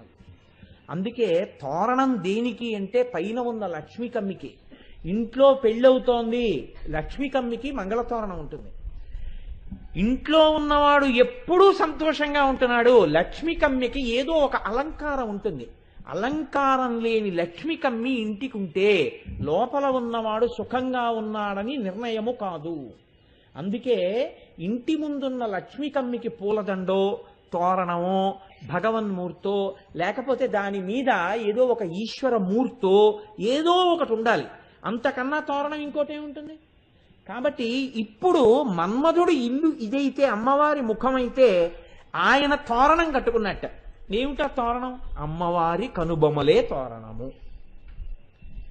అమ్మవారి కనుబొమలు అమ్మవారి యొక్క ముఖమునందు ఎంత శాశ్వతత్వంతో ఉంటాయో, ఆడదాని కనుబొమలు పరమ మంగళప్రద స్థానములు. పురుషుడివైనా సరే. అందుకే కనుబొమలు తీయడం మహానేరం. గుర్తుపట్టలేరు మీరు మనిషిని అసలు. కాబట్టి ఇప్పుడు అమ్మవారి యొక్క కనుబొమలు మన్మధుడి యొక్క ఇంటికి మంగళ తోరణములు. కాబట్టి ఇప్పుడు మళ్ళీ మన్మధుడికి ఇంకా అమంగళం ఉందా? ఇక లేదు. ఎందుకు లేదు? ఆ మంగళ తోరణానికి ఉన్న శక్తి ఇప్పుడు ఈ మంగళ తోరణం ఎవరి భయం పోయిందనడానికి గుర్తు. ఎవరి భయం పోయిందండి ఈ మంగళ తోరణాలు ఉండడం వల్ల? మన్మధుడి భయం పోయింది. అది మన్మధుడి ఇల్లు, అమ్మవారి యొక్క ముఖం. అందులో ఉన్న కనుబొమలు మంగళ తోరణాలు అయితే ఆ మంగళ తోరణాల వల్ల మన్మధుడి భయం పోయింది. ఆ మంగళ తోరణాలని నువ్వు చూస్తే నీకు భయం పోయింది. కాబట్టి ఇప్పుడు భయాన్ని పోగొట్టడానికి హేతు ఏదైంది అమ్మవారి ముఖంలో, అమ్మవారి శరీరంలో? ఆవిడ కనుబొమలు అయ్యాయి. అందుకే కనుబొమలు మంత్రంలో 5 బీజాక్షరాలుగా మారిపోతాయి. 5 బీజాక్షరాలుగా మారిపోయి ఈ బ్రహ్మాండము సుఖంగా ఉండడానికి ఏ 5 అవసరమో 5 బీజాక్షరాలు ఆ 5ంటిని ఇచ్చేస్తాయి. ఇచ్చేస్తే బ్రహ్మాండం అంతా సుఖంగా ఉంటుంది. ఇంత శక్తి అంతా ఎక్కడికెళ్ళి నిలబడిపోయింది? అమ్మవారి యొక్క కనుబొమల యందు నిలబడిపోయింది. ఇది చెప్పడంలో ఎంత గమ్మత్తుగా చెప్పారో చూడండి. వదన స్మరమాంగల్య గృహతోరణ చిల్లిక. స్మరుడి పాలిట మంగళప్రదమైనటువంటి గృహముగా అమ్మవారి ముఖమై ఆమె యొక్క కనుబొమలు ఆ ఇంటి మంగళ తోరణములై ఒప్పారుచున్నవి. ఇది వదన స్మరమాంగల్య గృహతోరణ చిల్లిక. ఇప్పుడు ఇందులో ప్రధానమైన లక్షణం స్మరుడి విషయంలో ఒకటి నిరూపణం కావాలి. ఏది? అమ్మవారి ముఖం చూస్తే శంకరుడు నవ్వేస్తాడు. ఇది నిరూపణం అయితే కదండి స్మరుడికి భద్రత ఇంట్లో ఉండడం. ఇది నిరూపణం కానంతసేపు ఆవిడ ముఖం చూసినా సరే శివుడికి కోపం వచ్చిందా, ఆవిడ ఎదురొచ్చినా ఆయన లెక్క పెట్టడం అన్నారు అనుకోండి, అప్పుడు ఆయన ఉండి ఉపయోగం లేదు, దానికి తోరణాలు కట్టుకునే ఉపయోగం లేదు. అలా ఎక్కడైనా నిరూపించబడి ఉందా? అలా ఎవరైనా చెప్పారా? శంకర భగవత్పాదులు సౌందర్యలహరిలో దీన్ని నిరూపణం చేశారు. మళ్ళీ ఎంత గమ్మత్తుగా చేశారో చూడండి. ఆయన ఒక శ్లోకంలో అరాళైస్త్వాభావ్యా దళికలభస శ్రీభిరలకైః పరీతంతే వక్త్రం పరిహసతి పంకేరుహరుచిం దరస్మేరే యస్మిన్ దశన రుచి కింజల్కరుచిరే సుగంధౌ మాద్యంతి స్మరదహన చక్షుర్మధులిహ. ఆయన అంటున్నారు అమ్మవారి యొక్క ముఖము పద్మమును పరిహసించింది. ఎందుకు పరిహసించాలి పద్మాన్ని అంటే, పద్మానికి అమ్మవారి ముఖానికి 2 దగ్గర పోలికలు చెప్తారు. అందుకని పద్మముఖి అని పేరు అమ్మవారికి. పద్మము ఒక్కొక్క రేకు రేకుగా విచ్చుకుంటుంది. ఒక పువ్వు ఉందనుకోండి, మొగ్గ ఇలా విచ్చుకుంటుంది. తామర పువ్వు అలా విచ్చుకోదు. ఒక రేకు ముందు, తర్వాత ఒక రేకు, తర్వాత ఒక రేకు, తర్వాత ఒక రేకు, తర్వాత ఒక రేకు, ఇవి మెల్లమెల్లగా మెల్లమెల్లగా అలా విచ్చుకుంటూ దుద్దు కనపడుతుంది. రేకు రేకుగా విచ్చుకుంటుంది. రేకు రేకుగా విచ్చుకునేటటువంటి లక్షణం పద్మానిది. మెల్లమెల్లగా పెదవులు విడివిడేటట్టుగా నవ్వడం అమ్మవారిది. రేకులు విచ్చుకున్న తరువాత ఇలా కొద్దిగా విచ్చుకోగానే కనపడేవి పద్మములోనే ఉన్న కేసరములు. అమ్మవారి పెదవులు కొద్దిగా ఇలా విచ్చుకునేటప్పుడు కనపడేవి దంతములు, అమ్మవారి యొక్క దంతపంక్తి. పువ్వు విచ్చుకోగానే ఇలా దగ్గరికి ఎడితే ముఖానికి తగిలేది మంచి సువాసన. అమ్మవారి ముఖాన్ని దగ్గరగా చూస్తే తగిలేది సువాసన. పద్మం దగ్గరికి వెళ్ళి చూస్తే తగిలేది చల్లతనం. అమ్మవారి ముఖాన్ని దగ్గరగా చూస్తే తగిలేది చల్లతనం. ఇవన్నీ సరిపోయాయి. కానీ అరాళై స్వాభావ్యా దళికలభస శ్రీభిరలకైః. ఎప్పుడూ కూడా ఈ తామర పువ్వు, ఈ పద్మం ఎక్కడుంటుందో ఈ పద్మం మీద ఎగురుతుంటాయి తుమ్మెదలు. ఇవి విచ్చుకునే వరకు అవి ఏం చేస్తాయంటే పద్మం మీదకి రావు. ఇది విచ్చుకునే వరకు దగ్గరకు వస్తాయి. ఇంకా విచ్చుకోలేదు పద్మం. పెటల్ బై పెటల్ అంటారు. అంటే రేకు తర్వాత రేకు విచ్చుకోవాలి. ఈలోగా అవి ఏం చేస్తాయంటే అలా ఎగురుతాయి. ఎగురుతూ తిరుగుతుంటాయి. ఈ పద్మం విచ్చుకోవడం కోసం కిందకి చూస్తూ ఎగురుతాయి. పద్మం విచ్చుకునే వరకు చూస్తూ ఎగిరేటటువంటి నల్ల తుమ్మెదల యొక్క కాంతి ఎలా ఉంటుందో అలా నల్ల తుమ్మెదల కాంతితో ఉన్నటువంటి కాంతిని పరిహసించినట్టుగా ఉండేటటువంటి తుమ్మెదలు అమ్మవారి ముఖం మీద పడినటువంటి అలకలు, అంటే అమ్మవారి యొక్క ముంగురులుట, నల్లని ముంగురులు ఎగురుతున్న గండు తుమ్మెదల్లా ఉంటాయిట. మిగిలినవి సరిపోయాయి. ఏది సరిపోదు? పద్మములను ఆవిడ ఎందుకు పరిహసించాలి అంటే పద్మం సాయంకాలానికి వాడిపోతుంది, కానీ అమ్మవారి ముఖము ఎన్నడూ వాడదు. సరికదా? అన్నిటికన్నా గొప్ప లక్షణం ఏమిటి? స్మరదహన చక్షుర్మధులిహ. ఇది స్మరుడికి భద్రం చేసింది. అందుకే శంకరాచార్యులు వారు లలితా సహస్రంలో ఉన్న నామంలో ఉన్న నామాన్నే ఇక్కడికి తెచ్చారు. స్మరదహన. మన్మధుణ్ణి కాల్చేసిన వాడు ఈయన పరమశివుడు. ఇప్పుడు మన్మధుణ్ణి కాల్చేసిన వాడికి ఆడదాని ముఖంతో పని ఏమిటండి? మన్మధుణ్ణి కాల్చిన వాడు ఆడదాని ముఖం చూడవలసిన అవసరం ఏమిటి? కానీట ఎలా చూస్తాడోట తెలుసా? ఇక నల్ల తుమ్మెదల యొక్క బారులు, ఒక తుమ్మెద లోపల పడుకుని తేనె తాగుతుంటే మిగిలిన తుమ్మెదలు ఝంకారం చేస్తూ ఎగురుతే ఎలా ఉంటాయో అలా తన మనస్సు ఆమె ముఖమునందు లగ్నమైపోతే ఆ కంటి నుండి విడుతున్నటువంటి చూపులన్నీ అమ్మవారి ముఖమండలం మీదే తిరుగుతూ ప్రసన్నమూర్తి అయి సంతోషంగా నిలబడతాట. ఇది శివకామ సుందరి అయి ఆవిడ భర్తని పక్కన కూర్చోబెట్టి మనకు అందిస్తుంది పరమశివుణ్ణి దక్షిణామూర్తిగా వెళ్ళిపోకుండా, జ్ఞానంలోకి వెళ్ళిపోకుండా. ఇది అమ్మవారి విజయం. కాబట్టి ఇప్పుడు శంకరుడి యొక్క అనురాగప్రదమైన చూపులనేటటువంటి నల్లగండు తుమ్మెదలు ఎప్పుడూ అమ్మవారి ముఖం చుట్టూ తిరుగుతూనే ఉన్నాయి. ఇలా తిరుగుతూనే ఉన్నాయి కనుక ఆ పద్మము, అమ్మవారి ముఖము, మన్మధుడు వెళ్ళి కూర్చోడానికి, అక్కడ నిలబడ్డానికి యోగ్యమైంది. మళ్ళీ శివుడు కాల్చేస్తాడన్న బెంగలేదు. ఆవిడ ముఖం వంక చూస్తే చాలు ప్రీతి పొందేస్తాడు. ఆ నిగూఢమైనటువంటి రహస్యం తెలిసిందనుకోండి, ఉత్తర క్షణంలో మీకు దాని ప్రయోజనం అందేస్తుందంతే. ఇది ఇలా ఎందుకు జరుగుతుంది? మరి మన్మధుడు ఆమె ముఖంలో అంత సంతోషంగా కూర్చుంటే మీ శత్రువుకి ఆవిడ స్థానం ఇవ్వలేదా? అంటే మీ శత్రువుకి స్థానం ఇవ్వలేదు. ఎందుకు ఇవ్వలేదు? దేని వల్ల మీరు భయపడుతున్నారో ఆ భయం పోవడానికి ఆవిడ కనుబొమల వంక మీరు చూడండి. భద్రమైన స్థానంలో ఆయన ఉన్నాడు. రే వాళ్ళ జోలికి వెళ్ళకో అని మాట అందనుకోండి, అయిపోయింది అంతే. ఇప్పుడు మన్మధుడు మీ మీద ఎందుకు బాణం వేస్తాడు? శివుడు కాల్చక్కర్లేదు, ఆవిడ నోటి మాట చాలు. రే వాళ్ళ జోలికి వెళ్ళకరా అందనుకోండి, అంతే, మన్మథ బాణాలు ఆగిపోతాయి. కోరికలు తగ్గిపోతాయి. కోరికలు తగ్గిపోయాయి అనుకోండి, భయం తగ్గిపోతుంది. భయం తగ్గిపోయింది అనుకోండి, నిర్భయస్థితి వస్తుంది. నిర్భయస్థితి ఎందో ఆత్మదర్శనం. దీనికి ప్రాతిపదిక ఎక్కడి నుంచి వస్తుంది? ఆవిడ కనుబొమల దర్శనంలోంచి వస్తోంది. అయితే కనుబొమలే ఎందుకు కావాలి? ముఖం అమర్చు కదా. ముఖంలో ఎక్కడ చూసినా ఈ నిర్భయత్వం రావచ్చు కదండి, కనుబొమల్లోంచి ఎందుకు వస్తుంది అంటే దీనికి సమాధానం శంకర భగవత్పాదులే చెప్పారు. ఆయన అన్నారు, భ్రువౌ భుగ్నే కించిత్ భువన భయ భంగవ్యసనిని తదీయే నేత్రాభ్యాం మధుకర రుచిభ్యాం ధృతగుణం ధనుర్మన్యే సవ్యేతర కర గృహీతం రతిపతేః ప్రకోష్ఠే ముస్తాచస్థగయతి నిగూఢాంతరముమే అన్నారు. ఉమే అని పిలిచారు. ఉమా అన్నారు. ఉమా అంటే భయమును పోగొట్టుదానా అని అర్థం. అమ్మవారి కనుబొమలు ఎవరు చూశారో వాళ్ళకి భయం ఉండదు. భయం ఉండదు అంటే మన్మథ బాణములు అనవసరంగా మీద పడకుండా అమ్మవారి పాదములు పట్టి జీవితాన్ని చక్కగా దిద్దుకోగలిగినటువంటి శక్తి వాడి యందే ప్రచోదనమై వాడి యందు ఉంటుంది.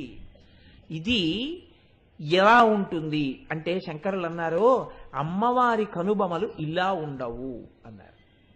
ఎలా ఉంటాయి అంటేట కొద్దిగా అలా ఉంటాయి. అంటే ఈ కనుబొమలు రెండు ఇలా ముడిపడతాయిట. భ్రువౌ భుగ్నే కించిత్ కొద్దిగా ఇలా ముడిపడ్డాయి.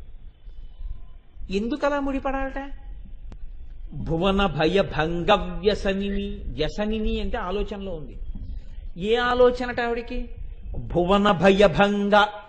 అయ్యో, భువనములంటే లోకాలు, లోకాలంటే పిల్లలు. అయ్యో నా పిల్లలందరూ ఏదో భయం ఏదో భయం ఏదో భయం ఎప్పుడూ భయంతో ఉంటున్నారు, నా పిల్లలకి ఈ భయం ఎలా పోతుంది అని ఆలోచిస్తోంది. ఇలాగా మీరు చూడండి, ఆలోచించేటటువంటి ముద్రలో ఉన్నవాళ్ళు ఇలా ఉంటారు. కనుబొమలు ఇలా పెట్టి ఆలోచించడం చాలా అసాధారణమైన విషయం. ఆలోచనలోకి వెళ్ళిపోయాడు అంటే మీకు తెలియకుండానే ఇలా అంటారు. కొద్దిగా కనుబొమలు ముడివేస్తారు. ఇప్పుడు అమ్మవారు కూడా ఇలా ముడి వేసింది, చిన్న ముడి ఇలా ముడి వేసింది అంటే ఆలోచిస్తోంది. ఏం ఆలోచిస్తోంది? భువన భయభంగ వ్యసనిని, మన భయాల్ని పోగొట్టడం ఎలా అని ఆలోచిస్తోంది. ఇప్పుడు మీరు ఒకటి ఆలోచించండి, అలా ఉంటే అందం అవుతుందా? అదండి ఆ శ్లోకంలో రహస్యం. మిమ్మల్ని ఆలోచించేటట్టు చేస్తారు శంకరాచార్యులు వారు. ఆలోచించేటట్టు చెయ్యడంలో మీరు ఆ కనుబొమల వంక చూస్తారు. ఇప్పుడు నేను ఇలా కూర్చున్నాను అనుకోండి, ఇప్పుడు నేను అందంగా ఉన్నానా అంటే, అందంగా అంటే నా బుర్ర నేను అందంగా ఉన్నాను కదా, ఉదాహరణకి చెప్తున్నానంటే, అంతేకాని నేను ఎవరి మీదో పెట్టి వాళ్ళ అందం గురించి నేను మాట్లాడితే అసహ్యంగా ఉంటుంది ఆధ్యాత్మిక సభలో. అందుకని నేను ఉదాహరణగా చెప్పుకోవడం. నేను ఇలా కూర్చున్నాను అనుకోండి, కోటేశ్వరరావు ప్రశాంతంగా ఉన్నారు కాబట్టి ప్రశాంతతయే అందము కాబట్టి అందంగా ఉన్నారు అనొచ్చు మీరు. నేను ఇలా ఉన్నాను అనుకోండి, ఆహా ఎంత అందంగా ఉన్నారో ఆ కనుబొమ్మలు ముడివేసి అంటారా? అందరూ ఏమిటో ఆలోచిస్తున్నారండి ఆయన అంటారు. అంటే అప్పుడు అది అందం కాదు, ప్రశాంతత కాదు, ఏదో ఆలోచన. సౌందర్యమునకు రాశీభూతమని చెప్పబడేటటువంటి అమ్మ ప్రసన్నంగా ఉంటే అందమనాలా, కనుబొమ్మలు ముడివేస్తే అందమనాలా? మరి శంకరులు ఎలా అంటున్నారు అంటే, ఇందులో రహస్యం ఏమిటంటే, అందము అన్న మాట పిల్లల కోణంలో ఎప్పుడు అంటే పిల్లల్ని ఉద్ధరించాలని అమ్మబడే తాపత్రయమే మీకు అందం. ఇందాకే చెప్పా తప్ప ఆవిడ భౌతిక అందం మీకెందుకు, అది శివుడికి. మీ భయం ఎలా తీర్చాలని ఆలోచిస్తున్న అమ్మయే మీకు అందము. పిల్లాడికి ఇవాళ ఏం వండి పెడదాం అన్న అమ్మ నీకు సంతోషం. పిల్లాడికి పాపం ఓ 10 రూపాయలు కావాలి, సినిమాకి వెళ్తానంటున్నాడు, మెల్లిగా ఈయనకి చెప్పి 10 రూపాయలు ఎలా ఇప్పిద్దామని ఇలా ఆలోచిస్తూ అంటున్న అమ్మ మీకు అందం. అంటే ఆ ధైర్యం మీకు అందం. అమ్మ అంటే మీకు ధైర్యము. ఇప్పుడు ఇలా ఉన్న అమ్మ మీకు ఎందుకు అందం కాదు? అందమే. ఇది మీ కోణంలో చెప్తున్నారా, శివుడి కోణంలో చెప్తున్నారా? మీ కోణంలో చెప్తున్నారు. మీ కోణంలో చెప్తున్నప్పుడు కనుబొమ్మ ముడిబడిన అమ్మే అందం. ఇప్పుడు ఆ కనుబొమ్మ ముడి ఎవరి కోసం? తన కోసం కాదు, మన కోసం. మన కోసం ముడిపడిన కనుబొమలు కలిగిన అమ్మ ఖచ్చితంగా అందగత్తే. కాబట్టి ఇప్పుడు భ్రువౌ భుగ్నే కించిత్ భువన భయ భంగవ్యసిని. ఇప్పుడు ఈ కనుబొమలు ఇలా కొద్దిగా ముడిపడ్డాయి. ఈ కనుబొమలు ఎలా చూడడం? అమ్మవారి ముడిపడినటువంటి కనుబొమలు మనం బాగా దర్శనం చెయ్యాలి. చెయ్యండి చెయ్యండి చెయ్యండి చెయ్యండి అన్నాం అనుకోండి, సాధారణంగా మీకు లోకంలో ఉండేటటువంటి గమ్మత్ ఎలా ఉంటుందంటే, మీరు ఎప్పుడైనా అమ్మవారి మూర్తి దర్శనం చేద్దామని వెడితే ఈ కనుబొమ్మల మీద వెండిది ఏదైనా ఇలా పెట్టేస్తుంటారు, లేకపోతే బంగారపుది ఏదైనా ఇలా పెట్టేస్తారు. కనుబొమ్మ అంటే దేంతో తయారు చేయబడుతుందండి? వెంట్రుకతో చేయబడుతుంది కదా. వెంట్రుకల యొక్క సమూహమే కనుబొమలు. ఇది మీరు ఒడిసి పట్టుకోవలసిన రహస్యం అండి. అమ్మవారి కనుబొమగా మీకు ఎలా కనపడుతుంది అంటే, వెంట్రుకలతో ఉంటేనే నిజమైన కనుబొమ కదండి. చెయ్యిలా ఉంటే చెయ్యి అనొచ్చు, కనుబొమ అనాలంటే వెంట్రుకలతో ఉంటేనే కనుబొమ. ఏ విగ్రహానికి అలా ఉంటుంది నాకు చెప్పండి? ఉంటుందా ఎక్కడైనా? ఉండదు. మరి ఎక్కడ దర్శనం చేస్తారు మీరు? మనసులో దర్శనం చెయ్యాలి. మనసులో దర్శనం చెయ్యాలంటే మీ మనసుకే అమ్మవారు కనుబొమలు ఇలా ఉంటాయని అందించేవాడు ఉండాలా? ఇలా ఉంటాయని చెప్తే ఇప్పుడు ఏం చెప్పాలి? ఆ వెంట్రుకల యొక్క కూర్పు చెప్పాలి. అప్పుడు సౌందర్య వర్ణనం చేసినట్టే కదా. అప్పుడు మీ భయం పోగొట్టే రూపాన్ని చెప్పడం ఎలా అయింది? ఎలా చెప్పడం ఇప్పుడు ఈ అందాన్ని? కొంచెం జాగ్రత్తగా పట్టుకోండి. తేలిక కాదండి. పెద్ద సమస్యకి విరుగుడు చెప్పాలి. పెద్ద సమస్యకి విరుగుడు పెద్ద స్థాయిలోనే ఉంటుంది. ఎలా చెప్తారు? మీకు వెళ్ళి అమ్మవారి కనుబొమలు చూడండి అన్నారు అనుకోండి, మీరు మళ్ళీ తిరిగి వచ్చి అమ్మవారి కనుబొమలలా ఉన్నాయి కానండి అవి వెంట్రుకలు కావు కదా, నాకు కనుబొమలుగా యథార్థ దర్శనం కాలేదు ఎలా అని మీరు అడిగారు అనుకోండి, నేనేం చెప్పాలి మీకు? నీ మనసులో చూడవయా అని చెప్పాలి. నా మనసులో చూడాలంటే నేను ఒకసారి చూస్తే కదండి నా మనసులో నిలబడేది. ఓసారి నాకు మీరు చూపించండి అన్నారు అనుకోండి, నేనోటి చూస్తే మీకు ఒకటి చూపిస్తాను కదా. నేనోటి చూడాలంటే చూసిన వాడనైతే మీకు చెప్పాలి. చూసిన వారెవరు? ఎవరు ఈ లోకంలో మహాపురుషుడో ఆయనే చూశాడు అమ్మవారిని. ఆ చూసిన వాళ్లే చెప్పాలి అమ్మవారి గురించి. దుర్వాసో మహర్షి చెప్పాలి, మూకశంకరులు చెప్పాలి, శంకర భగవత్పాదులు చెప్పాలి, అలాంటి వాళ్ళు చెప్పాలి. చెప్తే అమ్మవారి యొక్క కనుబొమ నల్లటి వెంట్రుకలతో, ఆ వెంట్రుకలు ఇంతంత ఉంటాయి, ఇలా ఉంటాయి, ఇలా కొనదేరి ఉంటుందని చెప్తే ఇప్పుడు అందం చెప్పినట్ట, మీ భయం తీర్చే అమ్మ అందం చెప్పినట్ట, బాహ్య అందం చెప్పినట్టు. బాహ్య అందం శంకరాచార్యులు వారైనా పెట్టడే, అలా ఎలా చెప్పచ్చు? కాబట్టి కనుబొమల గురించి చెప్పడం విషయంలో చాలా కష్టం. ఏదైనా చెప్పచ్చు, కనుబొమల గురించి చెప్పన్నారనుకోండి చెప్పడం కష్టం. చెప్పనన్నారనుకోండి లోకానికి ఉన్న సమస్య తీరదు. ఇది ఒకటి సమస్య కాదు, ఇద్దరి సమస్య కాదు. ఎలా చెప్పాలి? ఈ చెప్పడంలో శంకరుల ప్రజ్ఞ చూడండి. ఆయన అన్నారు భువన భయ భంగవ్యసనిని, ఇలా ముడేసింది. ఇప్పుడు మీరు ఎదురుగుండా ఉన్నటువంటి వ్యక్తి ఎవరైతే మీకు చెప్తున్నారో ఆయనని ఊహ చేశారనుకోండి, అనగా శంకర భగవత్పాదుల్ని ఊహించారు.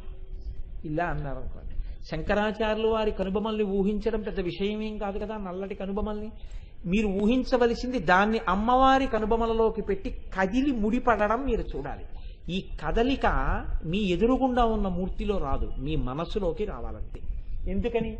కనుబొమలు కనపడుతున్నాయి మీకు, అవి రెండు ఇలా కొద్దిగా ముడిపడాలి. ఈ ముడి ఒక్క నాటికి మీకు ఎక్కడ దొరకదు. ఎలా దొరుకుతుంది? ఇక్కడ మీరు చూడాలి. అదే శంకర భగవత్పాదులు మీకు చేస్తున్న మహోపకారం. ఇప్పుడు ఇలా ఉంటే ఏమంటే కోపంగా ఉన్న అమ్మ అవదా? రెండో ప్రశ్న. అదో కారణం కదండి. మరి అప్పుడు క్రోధమూర్తి అయిన అమ్మని చూడడం మాకు భయం కాదా? కనుబొమల దర్శనం చేసేయడం అంటే ఏదో వదనస్మర మంగళ్యగృహతో రణచిల్లిక, మన్మధుడు అక్కడేమో నివాసం కట్టుకున్నాడు, అందులో మంగళతోరణాలని చెప్పాడు. 2 నిమిషాలండి, 1000 నామాలు ఇవాటికి పూర్తి చేసేయచ్చు. అందులో ఉన్న రహస్యాన్ని గుర్తెరిగే ప్రయత్నం చేస్తే అసలు నిజంగా మీరు చూస్తున్నారా, నామం చెప్తున్నారా, నామం నోటితో చెప్తున్నారా, ప్రయత్నం చేశారా, బయటకు వచ్చేస్తుంది. ఇప్పుడు చెప్పండి, తేలిక కష్టమా చెప్పడం? ఖచ్చితంగా చాలా కష్టం. ఏది అంటే కనుబొమల గురించి చెప్పడమే. కాబట్టి ఇప్పుడు భ్రువౌ భుగ్ని కించిత్ భువన భయభంగ వ్యసనిని, కొద్దిగా ఇలా ముడిపడినటువంటి కనుబొమల్ని ఇక్కడ మీరు ఊహించండి. ఏముందండి ఇది ఊహించడానికి? మీ ఎదురుగుండా ఉన్న వాళ్ళ కనుబొమలు ఏ ఉన్నాయో వాటిని ఒకసారి చూసి అవి ఇలా ముడిపడితే ఎలా ఉంటాయో అమ్మవారి ముఖంలోకి ఇక్కడి నుంచి తీసి యాజ్ ఈజ్ వేరీస్ బేసిస్ మీద అక్కడికి ట్రాన్స్ఫర్ చేయండి. చేసి అక్కడ ఇలా ముడిపడింది అని ఊహించండి. ఊహించి ఇప్పుడు ఆ కనుబొమల వంక చూడండి. కానీ చూసేస్తే మీకు ఆవిడ క్రోధమూర్తిగా లేదా? ఇది భయం. అప్పుడు ఏమండి నేను ఆవిడ క్రోధంతో ఉన్న మూర్తిని ఉపాసన చేసినటువంటి ఇబ్బందులు నాకు వచ్చేవా? వెంటనే శంకరాచార్యుల వారు మీకు ఒక అభయం ఇస్తున్నారు. ఆవిడ ఇలా ఆలోచిస్తున్నది మీ భయాలు ఎలా తీయాలని కానీ మీకు కొత్తగా భయాలు ఎలా పెట్టాలని కాదు. కాబట్టి నీకెందుకు భయం ఇలా ముడిపడిన మూర్తిని దర్శనం చేయడానికి? దర్జాగా చెయ్యి. కాబట్టి భ్రువౌ భుగ్ని కించిత్ భువన భయభంగ వ్యసనిని. ఎంత గొప్ప మాటలు వేస్తారండి శంకరాచార్యుల వారు. ఎంత ఆలోచిస్తే ఆ శ్లోకం వస్తోందో చూడండి ఆయన హృదయంలోంచి. తదీయే నేత్రాభ్యాం మధుకర రుచిభ్యాం ధృతగుణం. ఇప్పుడు శంకర భగవత్పాదులు సృష్టిలో ఎవ్వరూ చెయ్యనటువంటి ఊహ ఒకటి చేసి ఆయన చాలా ఇబ్బందిలోకి ఎడుతున్నారు. శ్లోకంలో మన్ని చాలా ఇబ్బందిలోకి నెట్టేస్తున్నారు. నేను ఈ మాట ఎందుకంటున్నానో తెలుసా అండి? మనం బాగా పట్టుకోవాలని ఆయన ప్రయత్నం, మనం బాగా పట్టుకోవాలని చేసే ప్రయత్నంలో ఆయన కూడా అసాధారణమైన రీతిలో ఈ శ్లోకాన్ని ఇస్తున్నారు.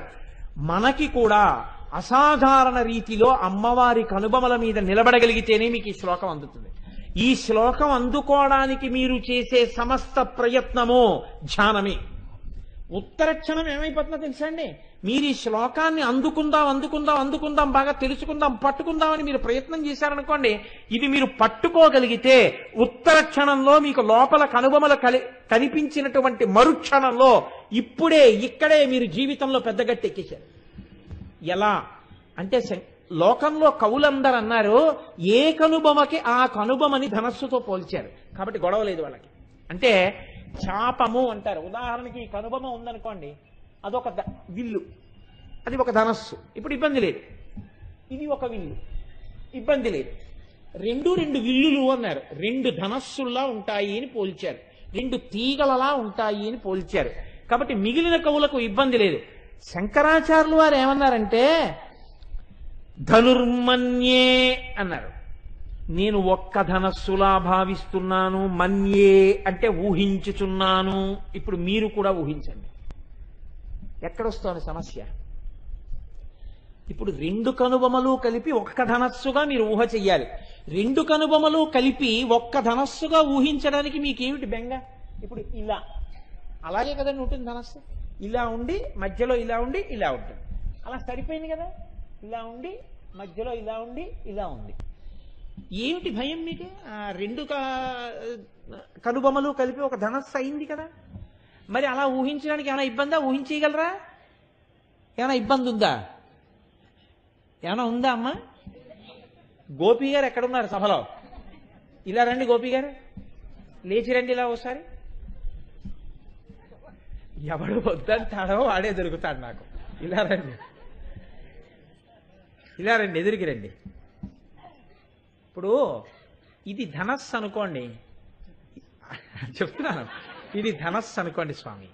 ఇది ధనస్సు అయితే ధనస్సు పూర్తిగా ఉంటుంది కదా, మధ్యలో ఎక్కడ ధనస్సు లేకుండా ఉండడం అన్నది ఉండదు కదా, ఓ ముక్క లేకుండా ఉంటుందా? ఉండదు కదా. ఇప్పుడు అమ్మవారి యొక్క కనుబొమలు రెండూ కలిపి ధనస్సుగా చూడడంలో ఇబ్బంది ఎక్కడుంది? చూసారా, నేనేం సామాన్యుణ్ణి పిలవను, మహామేధావిని పిలిచాను. ఇప్పుడు ఈ రెండు కనుబొమలను ధనస్సుగా ఊహించడంలో వెళ్ళిపోతున్నారే. సరే, ఇప్పుడు ఈ రెండు కనుబొమలను కలిపి ధనస్సుగా ఊహించడంలో ఇబ్బంది ఎక్కడుంది అంటే, ఈ రెండు కనుబొమలు కలిసి లేవు, మధ్యలో విడిపోయింది, బొట్టు పెట్టుకునే స్థానం ఉంది కదండి.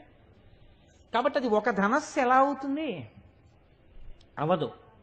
ఒక ధనస్సు కానప్పుడు అది మధ్యలో కానీ ఎడు ఉండిపోయింది అనుకోండి, ధనస్సు ముక్క లేదు మధ్యలో, అప్పుడు ఆ ధనస్సు ఎందుకైనా పనికొస్తుందా? అది భంగమైపోయిన ధనస్సు, శివధనుర్భంగంలాగా. అలా పోల్చచ్చా? విరిగిపోయిన ధనస్సుతో, మధ్యలో ఊడిపోయిన ధనస్సుతో అమ్మవారి కనుబొమల్ని పోల్చచ్చా? శంకర భగవత్పాదులంతటి మహాప్రజ్ఞాశాలి ఎలా వేశారు ఈ మాట? అమ్మా ధనుర్మన్యే రెండు కలిపి ఒక ధనస్సు అని ఎలా అన్నారు శంకరాచార్యులు వారు? అంటే శంకరాచార్యులు వారు తప్పు చేశారని నేను అంటున్నాను అనుకోకండి, నేను అంతటి పాపిష్టివాణ్ణి కాను. ఆ కోణంలో మిమ్మల్ని తీసుకెళ్లే ప్రయత్నం చేస్తున్నాను నేను. ఇప్పుడు ధనుర్మన్యే అయితే సాధారణంగా ఏమంటామంటే, అంత అల్లరి ఎందుకంటే దానికి రెండు కనుబొమలు కలిసిపోయి ఉన్నాయి, వెంట్రుకలు ఇక్కడ కూడా పెరిగాయి, ఒక ధనస్సు అయిపోయిందిగా. కానీ సాముద్రిక శాస్త్రంలో ఆడదానికి రెండు కనుబొమల మధ్యలో వెంట్రుకలు పెరిగిపోయి ఉంటే ఆమెను ఉత్తమ జాతి స్త్రీగా పరిగణింపరు సాముద్రికంలో. అంతవరకే, నేను నడువుడి గురించి మాట్లాడటం లేదు, సాముద్రిక లక్షణంలో చెప్తున్నాను. అప్పుడు అమ్మవారు మహాపతివ్రత, గొప్ప సాముద్రిక లక్షణములు కలిగినటువంటి తల్లి. ఇప్పుడు అక్కడ వెంట్రుకలు పెరిగి ఉన్నాయి అన్నారనుకోండి, అప్పుడు మీరు ఆవిడ్ని అపచారం చేసినట్టు అవుతుంది. కాబట్టి కలిసి ఉంది, రెండు కనుబొమలు కలిసి ఉన్నాయి అని మీరు చెప్పకూడదు. చెప్పకపోతే రెండు కనుబొమలు విడివడే ఉన్నాయి అని మీరు చెప్పాలి. రెండు కనుబొమలు విడివడే ఉన్నాయి అని మీరంటే ఎలా రెండు కనుబొమలు కలిసి ఒక ధనస్సు అవుతాయి? ఒక సమస్య అండి, అలా పక్కన పెట్టి ఉంచండి, ఒక సమస్య. ఇప్పుడు సమస్య ఎక్కడుందో భయం అక్కడుంది. ఎలా ఇది పూర్తవుతుంది అని భయం పోగొట్టడానికి కొత్త భయాన్ని సృష్టించారు శంకరాచార్యులు వారు. రెండు, ధనస్సుకి పూర్తి ఎప్పుడవుతుంది? వింటినారి కూడా ఉంటేనే. వింటినారి లేని ధనస్సు అండి, అప్పుడు అది ఎందుకు పనికొస్తుంది? దూడల్ని గాయడానికి కర్రగా పనికొస్తుంది, బాణం వేయడానికి ధనస్సు అవదు. ధనుర్మన్యే అది ధనస్సు అంటే దానికి వింటినారి ఉండాలి. వింటినారు ఏమిటి శంకరాచార్య స్వామి గారు మరి అంటే, శంకరులు అంటున్నారు తదీయే నేత్రాభ్యాం మధుకర రుచిభ్యాం ధృతగుణం. అమ్మవారి యొక్క కంటి చూపులున్నాయే, ఈ కంటి చూపు ఇలా నిలబడి ఉండదు అని ఇలా ఇలా దృశాద్రాఘీయస్యాదరదలిత నీలోత్పల రుచ ఇలా ఇలా తిరుగుతుంటాయి కళ్ళు ఇక్కడి నుంచి ఇక్కడికి. ఎందుకని? పిల్లల్ని అలా చూసుకుంటూ ఉంటుంది ఆవిడ ఎప్పుడు, ఇలా చూసుకుంటూ ఉంటుంది. కాబట్టి ఈ నల్లగుడ్లు ఇలా ఇలా తిరుగుతున్నప్పుడు వచ్చిన ఈ చూపులే వింటినారి. ఇప్పుడు ఈ రెండు కనుగుడ్లు ఈ ముక్కు మీదకి వచ్చేసాయనుకోండి, చూపులు అసహ్యకరమైన చూపు. కాబట్టి ఎక్కడి వరకు తిరుగుతాయి? ముక్కు వరకే తిరుగుతాయి. ఇలాగా ఇటు తిప్పినా ఈ కన్ను ఇక్కడ వరకే, ఇటు తిప్పినా ఇక్కడ వరకే. అప్పుడు వింటినారికి కూడా మధ్యలో ముక్కడ్డు. వింటినారి పూర్తిగా ఉందా? లేదు. ధనస్సు పూర్తిగా ఉందా? లేదు. ఇప్పుడు ఎలా ధనస్సు అయింది? ధనస్సు కాని దాన్ని రెండు కనుబొమలు కలిపి ఒక ధనస్సుగా ఊహించు అని శంకరాచార్యుల వారు ఎలా చెప్పారు? ఇది ఎలా కుదురుతుంది అంటే, ఇప్పుడు మీరేం చెయ్యాలి? ఓ పుస్తకం, ఆ సౌందర్యలహరి పుస్తకాన్ని పక్కన పెట్టి అమ్మవారి మూర్తి ఒకటి ఇక్కడ పెట్టుకుని ఈ కనుబొమల వంక బాగా చూసి, ఈ శ్లోకం వంక బాగా చూసి, ఇక్కడ చెయ్యెట్టి అక్కడ ఇలా బొట్టు మీద చెయ్యి పెట్టి ఇలా ఎలా ఉంటుంది? ఇక్కడ మధ్యలో ఖాళీ, చూపులకి గుడ్డి ఇక్కడ వరకే తిరుగుతుంది. కాబట్టి ఆ శ్లోకాన్ని మీరు లోపల అన్వయం చెయ్యాలంటే, నేను మీకు నిజం చెప్తున్నానంటే, మీరు బాగా అనుభవించాలంటే అద్దం ఒకటి పెట్టుకుని మీ కళ్ళు కూడా మీరు తిప్పుకోవాలి. ఎందుకని? తదీయే నేత్రాభ్యాం మధుకర రుచిభ్యాం ధృతగుణం. ఇక్కడి వరకు వెడితే ఈ కన్ను ఇక్కడ వరకే వస్తుంది, దాటి చూపు వెళ్ళదు. ఇటు తిరిగితే ఈ కన్ను ఇక్కడ వరకే వస్తుంది. పోనీ దృశాద్రాగీయస్య అన్న ఇలా వస్తున్నప్పుడు రెండు కళ్ళు కలిపి మధ్యలోకి చూడాలి తప్ప ఈ చూపు ఇక్కడ దాటదు, ఈ చూపు ఇక్కడ దాటదు, మధ్యలో ముక్కడ్డుంది. వింటినారి ఎలా ఉంటుంది? వింటినారి లేదు. మరి ఇది ధనస్సుగా చూద్దామంటే మధ్యలో ఖాళీ, వింటినారి చూద్దామంటే మధ్యలో ఖాళీ. ఇప్పుడు తెగిపోయిన వింటినారి, పూర్తిగా లేని ధనస్సు కదండి. అది రెండు కనుబొమలు కలిపితే అప్పుడు ధనుర్మన్యే అని మీరు ఎలా అంటారు? అపచారమా కాదా అమ్మవారి పట్ల? రెండు ధనస్సులు అన్నారనుకోండి, గొడవ ఉంటుందా? లేదు. ఎందుకని? ఈ కన్ను ఇక్కడ వరకు ఉంటుంది, ఈ కన్ను ఇక్కడ వరకు ఉంటుంది. పై కనుబొమ్మకి ధనస్సు, ఇక్కడ వరకు వింటినారి. ఇదొక ధనస్సు, ఇదొక వింటినారి. రెండు ధనస్సులు అంటే ఇబ్బంది లేదు. రెండు ధనస్సులు కాదు, ఒక్క ధనస్సు అనడం వల్ల వచ్చింది ఇబ్బంది అంతా. మరి ఎలా దీనికి పరిష్కారం అంటే శంకరాచార్యులు వారు అన్నారు, నీ చెప్తాను, నీకెందుకంత కంగారు అన్నారు. చూడు నేను చెప్తాను, మూడో పాదంలోకి వెళ్ళు, అక్కడ కదా నేను ధనస్సు అన్నాను, ధనుర్మన్యే. ఇప్పుడు సవ్యేతరకర గృహీతం రతిపతే, అక్కడ మన్మధుడు పట్టుకున్నాడయా అన్నారు.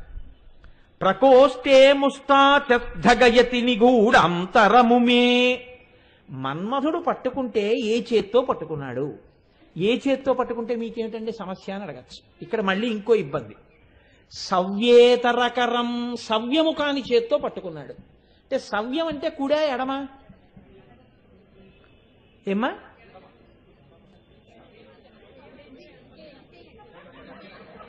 అయ్యో, మీరు ఇది చెప్తారని నేను అనుకున్నాను.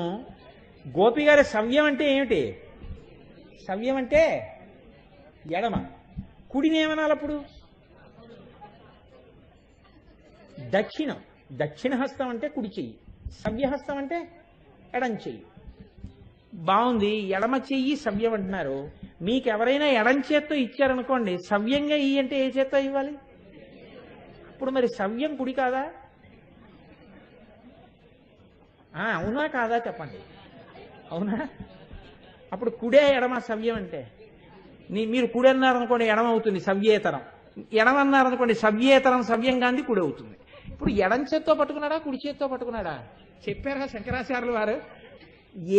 ఇప్పుడు వామం అన్నారనుకోండి, వామహస్తం అన్నారనుకోండి, ఎడమ చెయ్యి చెప్పేయచ్చు. సవ్యేతర అన్నారు, సవ్యము కానిదన్నారు. సవ్యము అంటే సంస్కృతంలో కుడి ఎడమ కూడా. ప్రదక్షిణానికి వెళ్ళి సవ్య ప్రదక్షిణం చేయండి అన్నారనుకోండి, ఎడం పక్క పెడతారు. సవ్యహస్తంతో ఇలా అన్నారనుకోండి, కుడి చేత్తో అక్కడ పెట్టాలి.